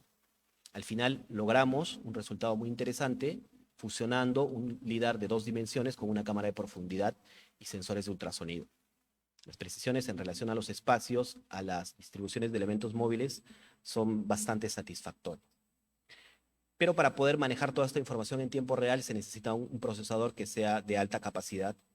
Si yo les hablo de estos temas, mi recomendación es no escatimen en el procesador. En este caso estamos trabajando con una Jetson Nano y una Jetson Xavier en el sistema, distribuyendo un poco la carga para que se garantice un funcionamiento robusto. Incluso si se caen algunos de los componentes, el otro equipo puede recuperar la operación general del sistema y garantizar un funcionamiento con fallas, siendo tolerante a estas fallas hasta poder completar una tarea que pueda ser crítica. Aquí el núcleo de todo este procesamiento es una Jetson Xavier, es un procesador, digamos, no es tan barato, pero garantiza procesamientos complejos. Garantiza cargar el sistema ROS, garantiza manejar algoritmos de inteligencia artificial, modelos complejos, multivariables que pueden ser bastante pesados para un procesador normal. Y además tiene conexión directa con algunos actuadores. Por ejemplo, esa RoboCloud, que es la encargada de algunos le llaman controladores, a mí no me gusta llamarle un controlador, un equipo que realmente suministra la potencia simplemente a un actuador, que en este caso son motores que manejan el sistema de navegación del robot. Además hay una comunicación con otros microcontroladores menores que no transfieren directamente la data de sensores de ultrasonido, la fusionan para que sea data mucho más ligera y ya con resultados precisos sobre los diferentes elementos que puedan estar cerca del robot en 360 grados. Siguiente diapositiva, por favor. Como resultado de esto, tenemos un sistema programado en ROS que efectivamente está haciendo un monitoreo continuo, en tiempo real, de los diferentes estados que se tienen alrededor. No solamente con mapas precargados, evidentemente es necesario que el robot, antes de poder comenzar o desarrollar su operación en un ambiente, tenga un mapeo, se hace un mapa de diferentes salas de cuidados intensivos o los lugares en los que va a trabajar. Pero además de eso, sobre ese mapa que se va a trasladar, tiene que hacer un mapa continuo, un remapeo continuo para determinar diferentes objetos móviles que puedan no haber sido considerados en el mapa original, que dentro de lo que es el algoritmo de control nosotros lo clasificamos como perturbaciones a la ruta predefinida. Siguiente, por favor. Entonces, con eso, el robot en principio hace mapas. Bueno, lamentablemente no pueden ver el esquema de la derecha de navegación autónoma. Eso está estructurado en ROS. Define cuáles son las aplicaciones de fusión de los sensores, cuáles son las interacciones que se tienen hacia el planificador local y un planificador global, que, como conocerán al menos, a lo mejor algunos de ustedes, vienen en algunas versiones ya de forma predefinida en ROS, pero que sí se pueden editar y que sí se permiten desarrollar resultados mucho más sofisticados, ¿no? Por ejemplo, incorporar control automático de lazo cerrado a nivel de planificador local y también a nivel de planificador global después, con diferentes tipos de algoritmos, por supuesto. Siguiente, por favor. Y este es el caso de un algoritmo esencial para el sistema de navegación a nivel de jerarquías superiores, que es el uso de algoritmos de aprendizaje reforzado, o Reinforcement Learning, como a lo mejor algunos de ustedes los conocen. El Reinforcement Learning es una metodología de algoritmos independientes de los métodos supervisados y no supervisados, que permite entrenar modelos y que tiene una acoplación directa a lo que se conoce como algoritmos de control automático en lazo cerrado, porque genera leyes de control hacia diversos tipos de actuadores, ¿no? Acá el esquema es que se generan rewards, que se generan recompensas y que se generan penalidades de acuerdo a ciertas condiciones que puede tener algún elemento de actuación. En este caso, el sistema de navegación y toda la información que tiene de los sensores y los diferentes elementos adicionales que le puedan dar información al sistema para que se pueda movilizar de un punto a otro. Acá tenemos trabajos bastante interesantes también, algunas novedades que hemos ido introduciendo al método para perfeccionarlo y aplicarlo a este tipo de casos. Este núcleo de Reinforcement Learning permite generar dentro de lo que es el planificador global trayectorias sujetas a perturbaciones, sujetas a ruidos, que se pueden remodelar incluso y que tienen capacidades de control adaptativo para garantizar siempre trayectorias óptimas para poder trasladar un elemento móvil, en este caso el robot, de un punto a otro. Lo que sucede aquí es que estos controladores avanzados necesitan trabajar sobre un controlador de una jerarquía menor. Siguiente, por favor. Que son controladores asociados directamente a los actuadores, que en este caso son motores, y que se van resolviendo a través de controladores más tradicionales. Acá podemos trabajar con PIs, PIDs, backsteppings, etcétera, ¿no? Entonces, si se puede lograr ver la imagen, se ve ya un mapeo que se ha hecho sobre una sala de cuidados intensivos en el Hospital Regional de Cañete. Se ven los puntos que se definen como puntos de inicio, a los puntos a los que se quiere llegar. A la izquierda está un mapa, tenían que determinar cuánto era lo necesario en articulaciones que se le puede dar al robot para cumplir con el objetivo. Nuevamente, es muy, digamos, es factible poder crearle todas las articulaciones que tiene un brazo humano, desde la mano hasta el hombro y todo lo demás, y hasta el pecho, etcétera. Pero no necesariamente todas esas son necesarias y pueden incrementar innecesariamente el costo.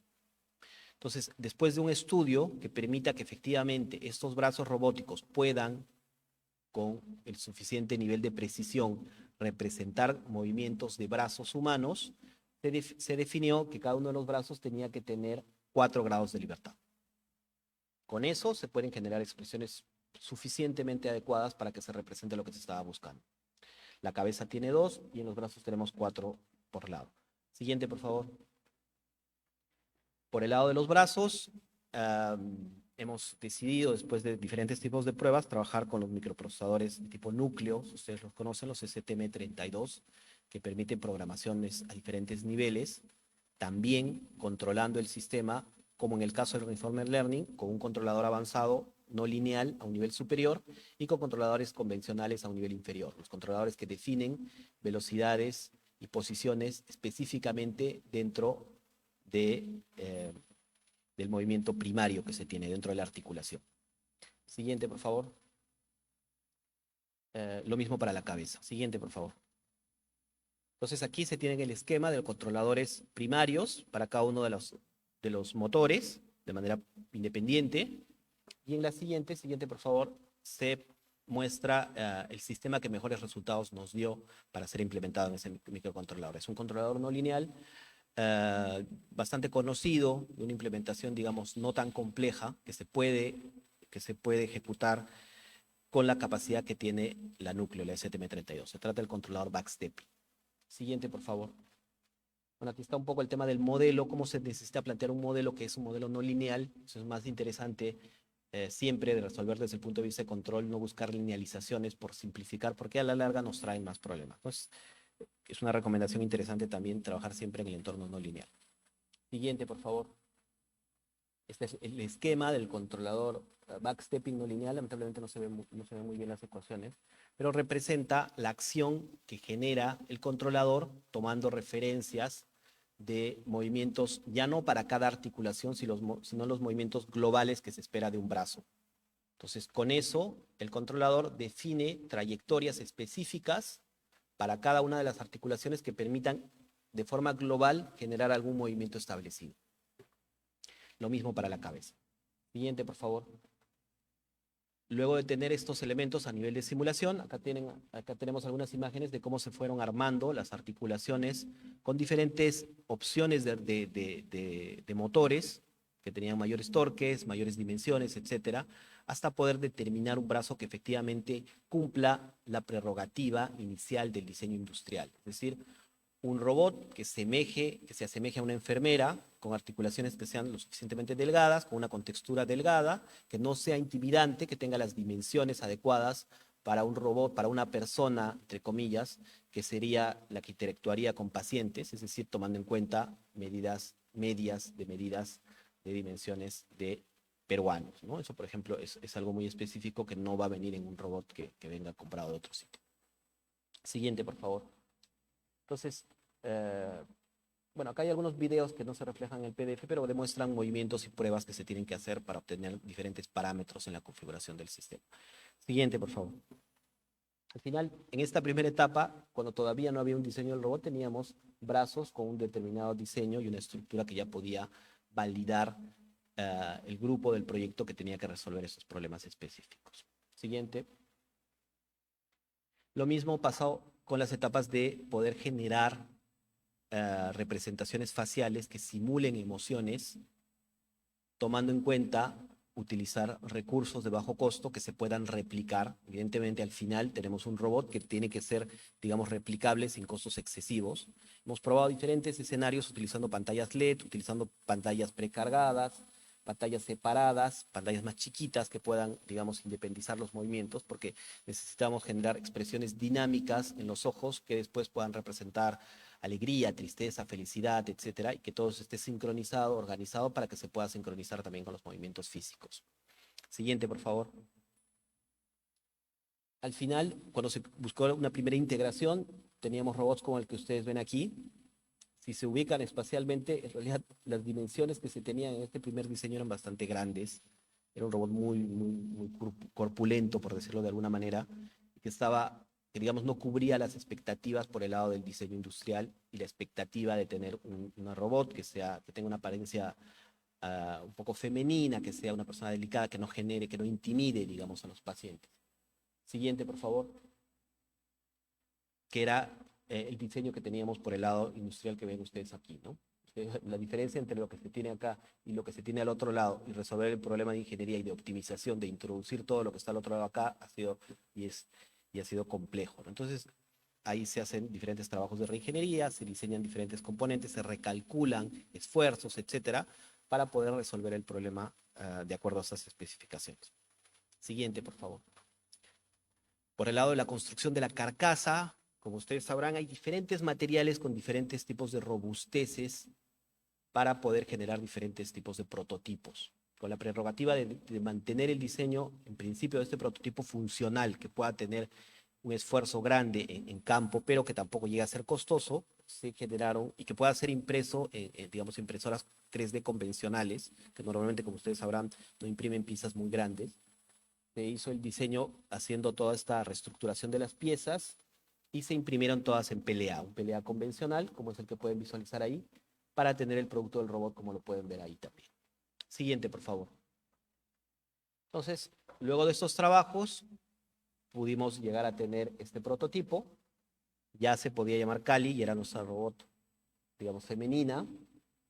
A este punto todavía había que hacer correcciones, ciertas negociaciones con el equipo de diseño industrial para que podamos llegar a un producto final, haciendo pruebas ya de movimiento, de cómo hay ciertas restricciones, digamos, en las piezas, en los brazos, pero que se tienen que poder lograr con la semejanza que se necesita hacia un ser humano, y pudimos obtener finalmente a Cali como la tenemos acá. Siguiente, por favor. Luego está el tema, como sucede en cualquier sistema, de tener un hardware determinado. Para poder interactuar con él necesitas algún tipo de interfaz, una plataforma que reciba los diferentes elementos de sensado y que con una plataforma adecuada, con una interfaz hombre-máquina, pueda ser manejado a distancia y de manera local. Acá hay todo un trabajo también enfocado en crear una plataforma de software también desde cero, con un diseño muy especial, con las características que se requerían, muy de la mano con el equipo de psicología, porque finalmente los que van a manipular al robot y a la plataforma son psicólogos, no son ingenieros, no son gente que sabe de Python o de programaciones, que tenga, digamos, las facilidades para que este tipo de personas las puedan usar sin problemas. Y además que tenga los niveles de seguridad, usuarios específicos, un entorno de desarrollo, de calibración, para que otro tipo de operadores técnicos también puedan hacer sus pruebas, sus actualizaciones, etcétera, etcétera. Y está la plataforma de Cali. Siguiente, por favor. Donde se presentan diferentes funcionalidades desde el punto de vista de operación del robot hasta ya la interacción con pacientes, la capacidad de generar test, screenings y finalmente la capacidad de almacenar esta información sensible. Información que tiene que ser encriptada, que es almacenada en un servidor propio del sistema y al cual solamente pueden tener acceso las personas que tengan las autorizaciones adecuadas, ¿no? Por supuesto, el robot también puede hacer temas de videoconferencia, es decir, que a través de la plataforma y el robot va a haber una persona que se va a conectar con su cámara y va a interactuar con el paciente, que tiene una pantalla con el robot, con una pantalla en el pecho y que se comunica con el paciente de esa forma, no teniendo una videoconferencia, digamos, establecida, pero con la capacidad de generar mayores movimientos corporales. Siguiente, por favor. También está todo el sistema de manejo del robot para que este se pueda trasladar dentro de los mapas y pueda generar las rutinas, pueda generar los movimientos, algunas tareas adicionales en temas de promoción de salud mental, etcétera, etcétera. A lo mejor les comento un poco más de ese trabajo adicional que tiene el robot. Siguiente, por favor. Por otro lado está todo el tema de la estructura del sistema de salud, de atención en salud mental, y cómo estos procedimientos, este tipo de protocolos, que son adaptaciones de protocolos que utilizan los especialistas en salud mental en sus tratamientos, digamos, convencionales, se podrían reutilizar para el uso, para su uso, considerando como una herramienta el robot. Ahí hay diferentes etapas, he podido, evidentemente yo no soy especialista, pero he podido un poco involucrarme en eso para conocer más, para ver por dónde, desde el punto de vista de la ingeniería, podemos facilitar ciertas tareas y dar mayores herramientas para que estos sistemas funcionen, ¿no? Entonces, y eso implica, esos protocolos implica también que se van desarrollando diferentes tipos de etapas de pruebas con el robot, sin el robot, con etapas que solamente son la plataforma, etcétera, para ir afinando cómo esta metodología finalmente se puede utilizar y puede dar las mejores ventajas después de ser completada. Siguiente, por favor. Eso desde el punto de vista de la metodología como protocolos de uso y después como metodologías para la aplicación en las validaciones. Aquí, por ejemplo, tenemos un cronograma de intervención donde se han definido diferentes parámetros desde la cantidad de personas, las muestras, los procedimientos, los personales que van a ser involucrados, los espacios, etcétera, para que en un espacio determinado de tiempo se pueda hacer una primera validación del sistema considerando su aplicación en un centro de salud, considerando un grupo de terapeutas, considerando un equipo técnico para la manipulación, operación, mantenimiento y soporte del robot y su uso en el establecimiento, ¿no? Este primer proyecto de uso se dio en un rango de 4 semanas en un hospital cercano a la ciudad de Lima, en primer lugar. Siguiente, por favor. Luego está el tema de afinación para generación de rutinas completas en etapas de promoción en salud mental. Es decir, el robot de manera autónoma, independientemente de la interacción que pueda tener con pacientes, está en condiciones de generar rutinas lúdicas porque tratan de llamar la atención, son, digamos, rutinas que no buscan ser complejas, que buscan ser naturales, que busquen interactuar con cualquier persona que pueda necesitar esa información para brindar datos importantes y relevantes para algún determinado proceso. Para eso se han creado diferentes estados emocionales básicos y en función de eso se han creado elementos más complejos que van integrando, digamos, diferentes pasos como los que se tienen aquí: saludar, explicar, alegría, tristeza, enojo, incluso para desarrollar toda una rutina que el robot puede desarrollar de manera autónoma ante un determinado público y mediante la cual puede dar determinados elementos importantes de información que puedan ser necesarios, ¿no? Por ejemplo, campañas de salud mental, informaciones específicas sobre algún dato o sobre alguna inscripción que tengan que desarrollar o algún dato general sobre la atención en salud mental que requieran estas personas y que a lo mejor no está muy difundido, etc. Siguiente, por favor. Luego con eso se pasó a una etapa de pruebas en ambientes controlados. Por ejemplo, se pudo trabajar con el centro de salud de la universidad para validar diferentes comportamientos, diferentes estructuras de comunicaciones, etcétera, y que garanticen que el robot estaba funcional y podía pasar a una siguiente etapa. Siguiente, por favor.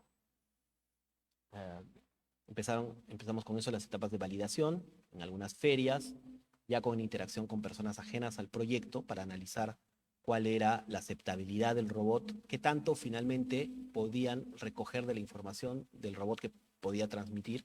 Eso ha sido muy interesante para ir sintonizando cuál va a ser el discurso del robot y cómo manejarlo, cómo busca una interacción con una persona que no necesariamente está preparada para eso y cómo trata de mantener la comunicación para completar el ejercicio que se quiere desarrollar.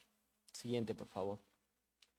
Eso lo hemos hecho con diferentes campañas, en principio en el campus, para lo cual evidentemente se tienen que sobrellevar comités de ética, ¿no? Comités que evalúan todos los procedimientos de la investigación desde el punto de vista de la seguridad, de la ingeniería, de los protocolos que se van a utilizar hasta que puedan efectivamente, después de absolver observaciones que siempre aparecen, puedan ser efectivamente ejecutados, ¿no? Entonces, para poder desarrollar estas primeras campañas, tuvimos una primera aprobación de un comité de ética en relación a lo que nosotros reconocimos en esa etapa como reclutamiento de voluntarios.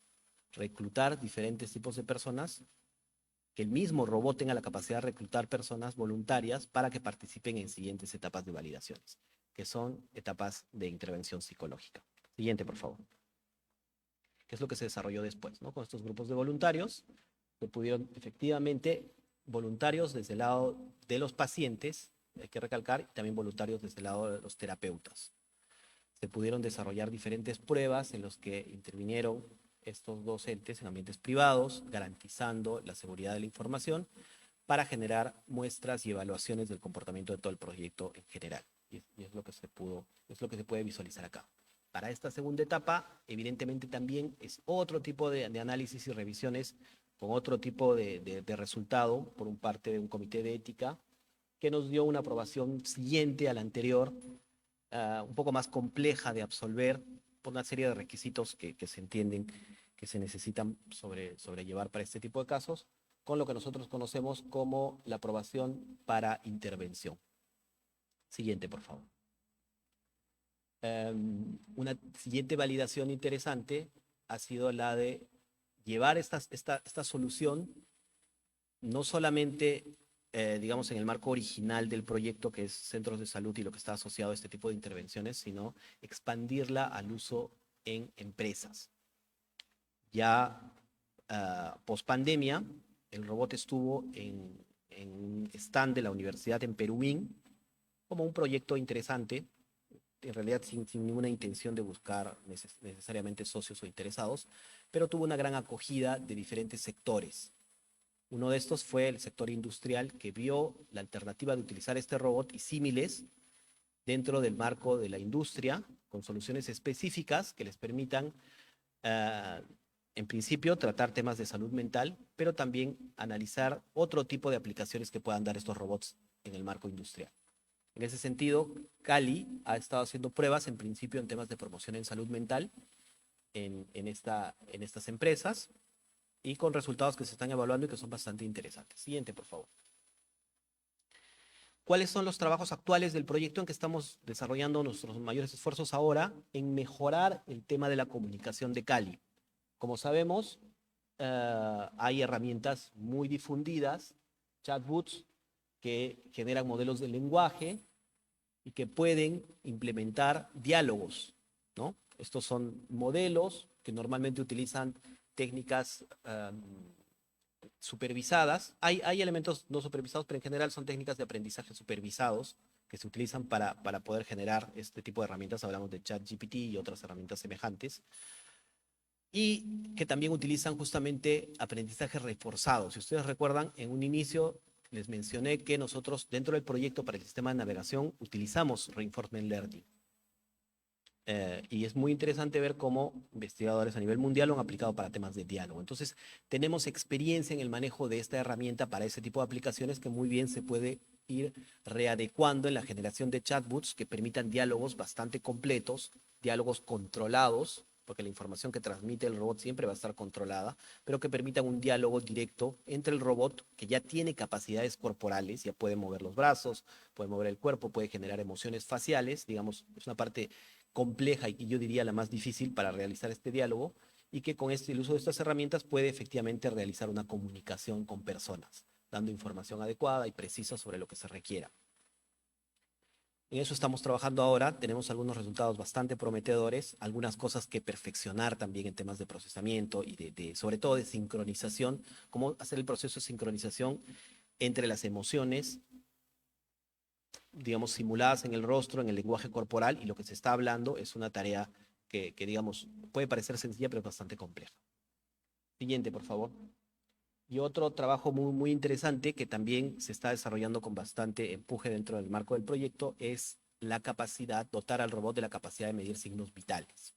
Es decir, de dotarlo de herramientas en sus extremidades que permitan medir ciertas señales importantes, frecuencia cardíaca, oxígeno en la sangre, temperatura, etcétera, para que el robot pueda interactuar con pacientes y pueda efectivamente hacer esas mediciones y también tener esa información adicional.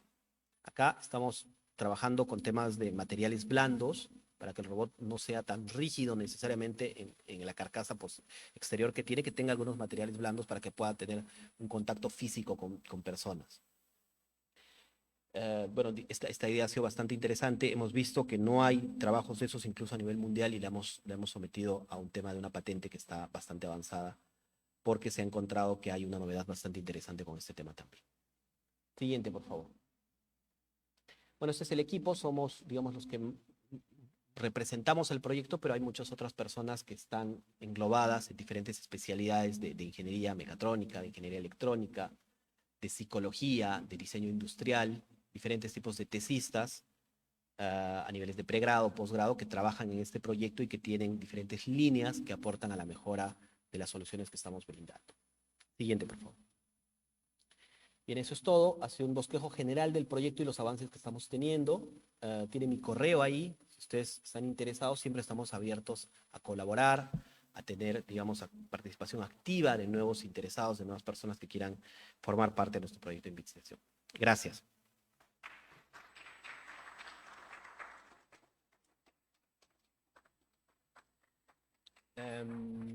Bueno, no sé si hay alguna pregunta. Rápidamente, a lo mejor puedo responderla con mucho gusto. De cómo estamos en tiempo.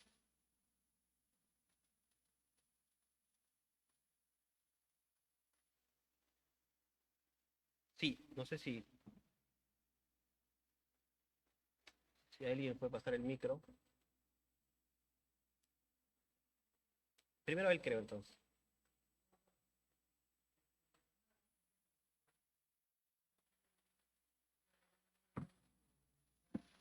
¿Con qué? Ah, sí.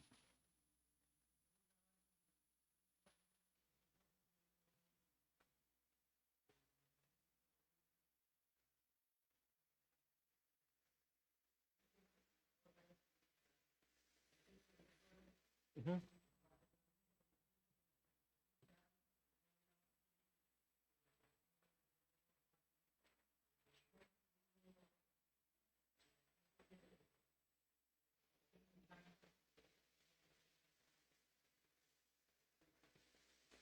Sí, sí, muy interesantes. Gracias por las preguntas. Con respecto a los auriculares, la verdad se han utilizado auriculares comerciales, digamos, es una comunicación Bluetooth, porque ya en el camino, en el proceso de validaciones, encontramos que a pesar de que se puede tener la prerrogativa de que la persona, el paciente, digámoslo así, el robot y el terapeuta van a estar con lo suficiente aislamiento, con la suficiente privacidad, vimos que muchas veces las personas, si sienten que puede haber alguien cerca, tienen mucho más cuidado en la información que van a compartir y eso puede, digamos, reducir la eficiencia que pueda dar el tratamiento. Entonces, le veo como una solución que sea estrictamente con los auriculares y que la persona efectivamente pueda tener una comunicación así, como una solución temporal. Porque de todas maneras, poniéndonos en contexto, tenemos una persona en cuidados intensivos, va a ser muy difícil que alguien se ponga los audífonos, a lo mejor está echada, está, digamos, sin capacidades físicas de poder movilizarse mucho, entonces no tiene mucho sentido. La solución que estamos dando para mejorar eso, para que no sea, digamos, un micro abierto y que la persona tenga que hablar fuerte y puedan escuchar las personas que no necesariamente están tan cerca, pero que a lo mejor sí podrían llegar a oír respuestas de este tipo, es que en las manos del robot se posicione un parlante con una potencia controlada y también un micrófono.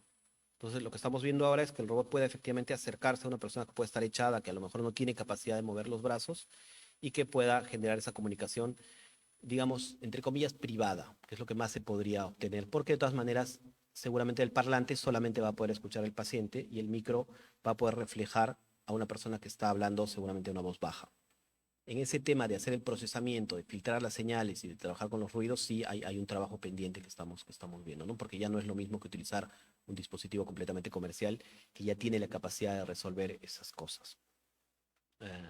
Sobre el tema de las trayectorias del sistema de control automático en lazo cerrado, digamos que es un campo, la planificación de las trayectorias y cómo resolver estos sistemas es un campo bastante amplio que tiene diferentes soluciones para buscar formas óptimas de llegar de un punto a otro, que es lo que normalmente se hace. En la robótica convencional se plantea un problema de planificación, se define un mapa, se determina un punto de inicio, un punto final. Hay diferentes algoritmos, ustedes conocerán Dijkstra, A estrella, etcétera, que lo que hacen es resolver un problema de optimización y en función de una determinada heurística determinan cuáles son los caminos o el camino ideal para llegar de un punto a otro.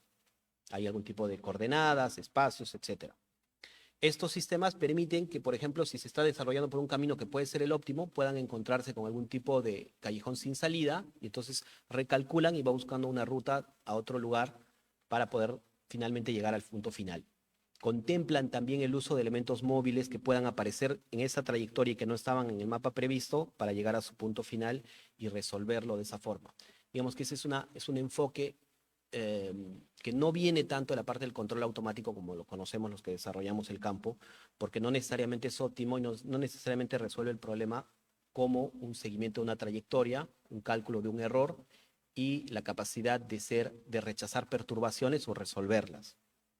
Lo que nosotros planteamos con el Reinformer Learning sí permite eso, y eso en la práctica es mucho más eficiente, consume menos recursos porque controlas la potencia hacia los actuadores y mires mejor las posiciones para definir una trayectoria sobre la que se ha establecido en el caso anterior. Entonces, bajo ese mensaje previo, cuando hay una persona o una camilla o algún elemento no considerado en el mapa, el algoritmo lo considera como una perturbación que empuja al móvil fuera de la trayectoria preestablecida. Entonces, la forma de resolverlo es tratar de minimizar el error que ha separado al móvil de esa trayectoria preestablecida considerando algún algoritmo de planificación de trayectorias que le permita regresar nuevamente a la trayectoria después de que se ha podido bordear, digamos, a esta persona o a esta camilla, si es que es posible, porque también se da el caso de que se planta una camilla en uno de estos pasillos y el robot no puede avanzar más. Entonces ahí no tiene que perder el control, tiene que esperar, analizar que no hay ningún camino cercano, de acuerdo al mapa previo que tiene, y esperar hasta que se pueda resolver esa trayectoria, ¿no? Pero digamos que es un campo muy interesante que sí hasta ahora nos está dando resultados con la forma en la que lo hemos planteado. Gracias, no sé.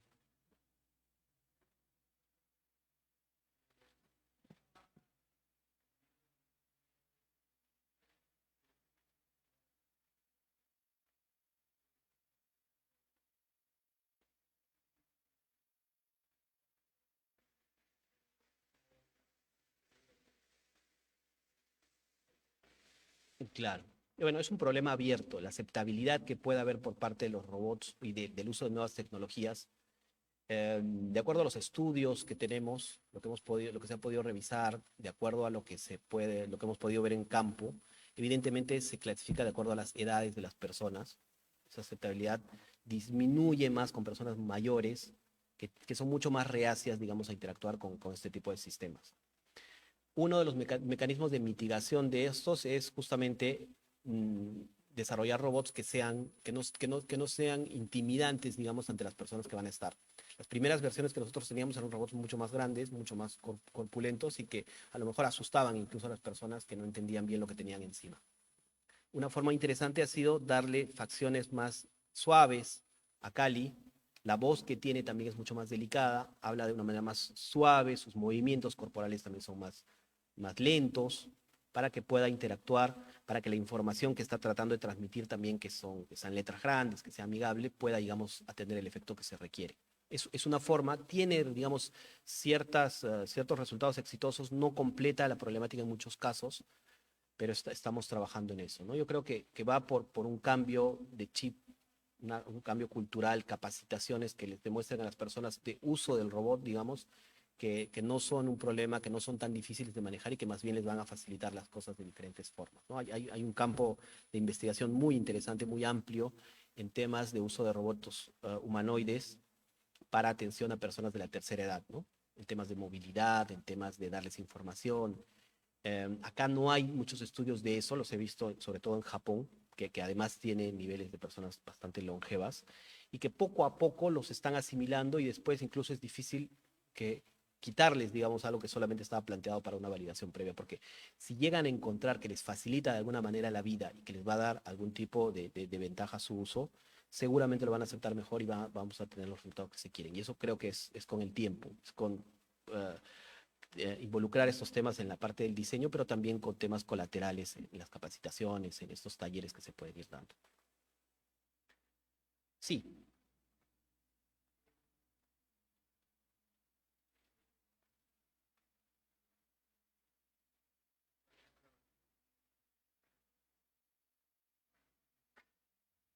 Sí, el tema de la autonomía, bueno, es complejo porque digamos que podríamos dotar al robot, o sea, es un tema es un problema de optimización que se tiene que ver como modelo y que tiene que incorporar las restricciones que hay, ¿no? O sea, podemos darle la autonomía más amplia posible, pero se tiene que tomar en cuenta que eso amplía las baterías, amplía el peso del robot, es un sistema que tiene que ser transportable, que tiene que ser modular, que se tiene que poder meter en una caja y tiene que poder viajar en un avión, ¿no? Estamos hablando de un robot que mide un poco más de unos 60. Entonces, se ha balanceado como para que pueda cubrir ciertos periodos de tiempo en los que se podría, de acuerdo a un dimensionamiento de personas a las que tendría que atender y de rutinas en las que se tendría que ejecutar, que pueda ser cubierto de manera adecuada. Hay muchos componentes electrónicos, siempre se ha buscado que se consuma la menor energía posible en temas de los actuadores, sobre todo, que son los que más consumen, en la potencia de los motores y también en toda la instrumentación adicional. Ahora mismo el robot requiere más o menos 1 hora y media, 1 hora 45 minutos para tener una autonomía de 2 horas y media, 2 horas 45 minutos también. Con eso más o menos estamos funcionando. ¿Qué pasa si el robot tiene que trabajar más? Evidentemente tenemos un cargador de baterías adicionales y baterías que pueden reemplazar y darle, digamos, una funcionalidad así, ¿no? Cada vez que tiene que hacer validaciones de campo, nos llevamos las baterías que tiene el robot. Tiene, digamos, una facilidad para cambiarlas rápidamente y las baterías adicionales. Sí.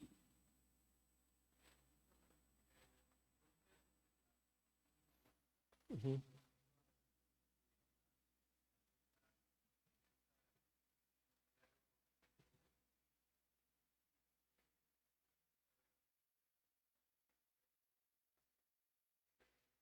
Sí, sí, eso es una pregunta y una problemática muy interesante. Evidentemente, para que haya una buena comunicación, necesitamos una red que sea estable. Desde el punto de vista, y a veces eso no es funcional y no existe, ¿no? Lo que nosotros hacemos es generar una red local llevando un dispositivo de comunicación a Internet que controlamos con un suficiente ancho de banda y con eso logramos hacer las validaciones. Porque no siempre los centros de salud, no siempre los centros aislados tienen una red que garantice una comunicación fluida, ¿no? Porque si no hay eso, lo demás se ve perjudicado. Desde el punto de vista de las configuraciones, para que un sistema como el nuestro pueda ser controlado a distancia, es decir, tenemos que meternos dentro de una determinada red, una red local que puede ser, digamos, de esta universidad, para que alguien pueda controlar un dispositivo con una IP determinada dentro, es necesario que se genere una IP pública. No se puede trabajar con la IP dinámica que nos asigna la red cuando nos conectamos por Wi-Fi, ¿no? Se tiene que establecer un camino predefinido que guarde una determinada IP específicamente para ese dispositivo y que se pueda acceder desde afuera. Entonces, garantizando eso, que a veces, digamos, al principio era un poco complejo porque se tenía que, digamos, pasar diferentes protocolos con establecimientos. Después hemos visto que se puede generar una suerte de procedimiento más express. Se garantiza una comunicación precisa con una IP, que es la IP general del robot a la cual se accede y a partir de la cual el robot y la plataforma acceden a una base de datos que está en la nube. Entonces, esa es la comunicación y, digamos, esa es la clave, garantizar siempre una IP pública estática para el equipo. Pero el tema de la red y de las comunicaciones que pueda haber en un establecimiento en particular varía y no siempre hemos tenido, digamos, el ancho de banda necesario para poder ejecutar nuestras validaciones, ¿no? Es un tema que se tendría que ir resolviendo, digamos, en el caso de que esto prospere y que el robot se quede finalmente en algún establecimiento ya para su uso general. Espero con eso haber resuelto tu pregunta. No sé si tienen alguna otra más. Bien, si eso es todo, les agradezco mucho su atención. Todavía está mi correo ahí. Si tienen alguna pregunta, algo adicional, algo en lo que yo les pueda apoyar en relación al desarrollo de este tipo de tecnologías, por favor, con todo gusto, escríbanme, que les voy a dar la información que esté a mi alcance. Gracias, entonces. Buenas tardes.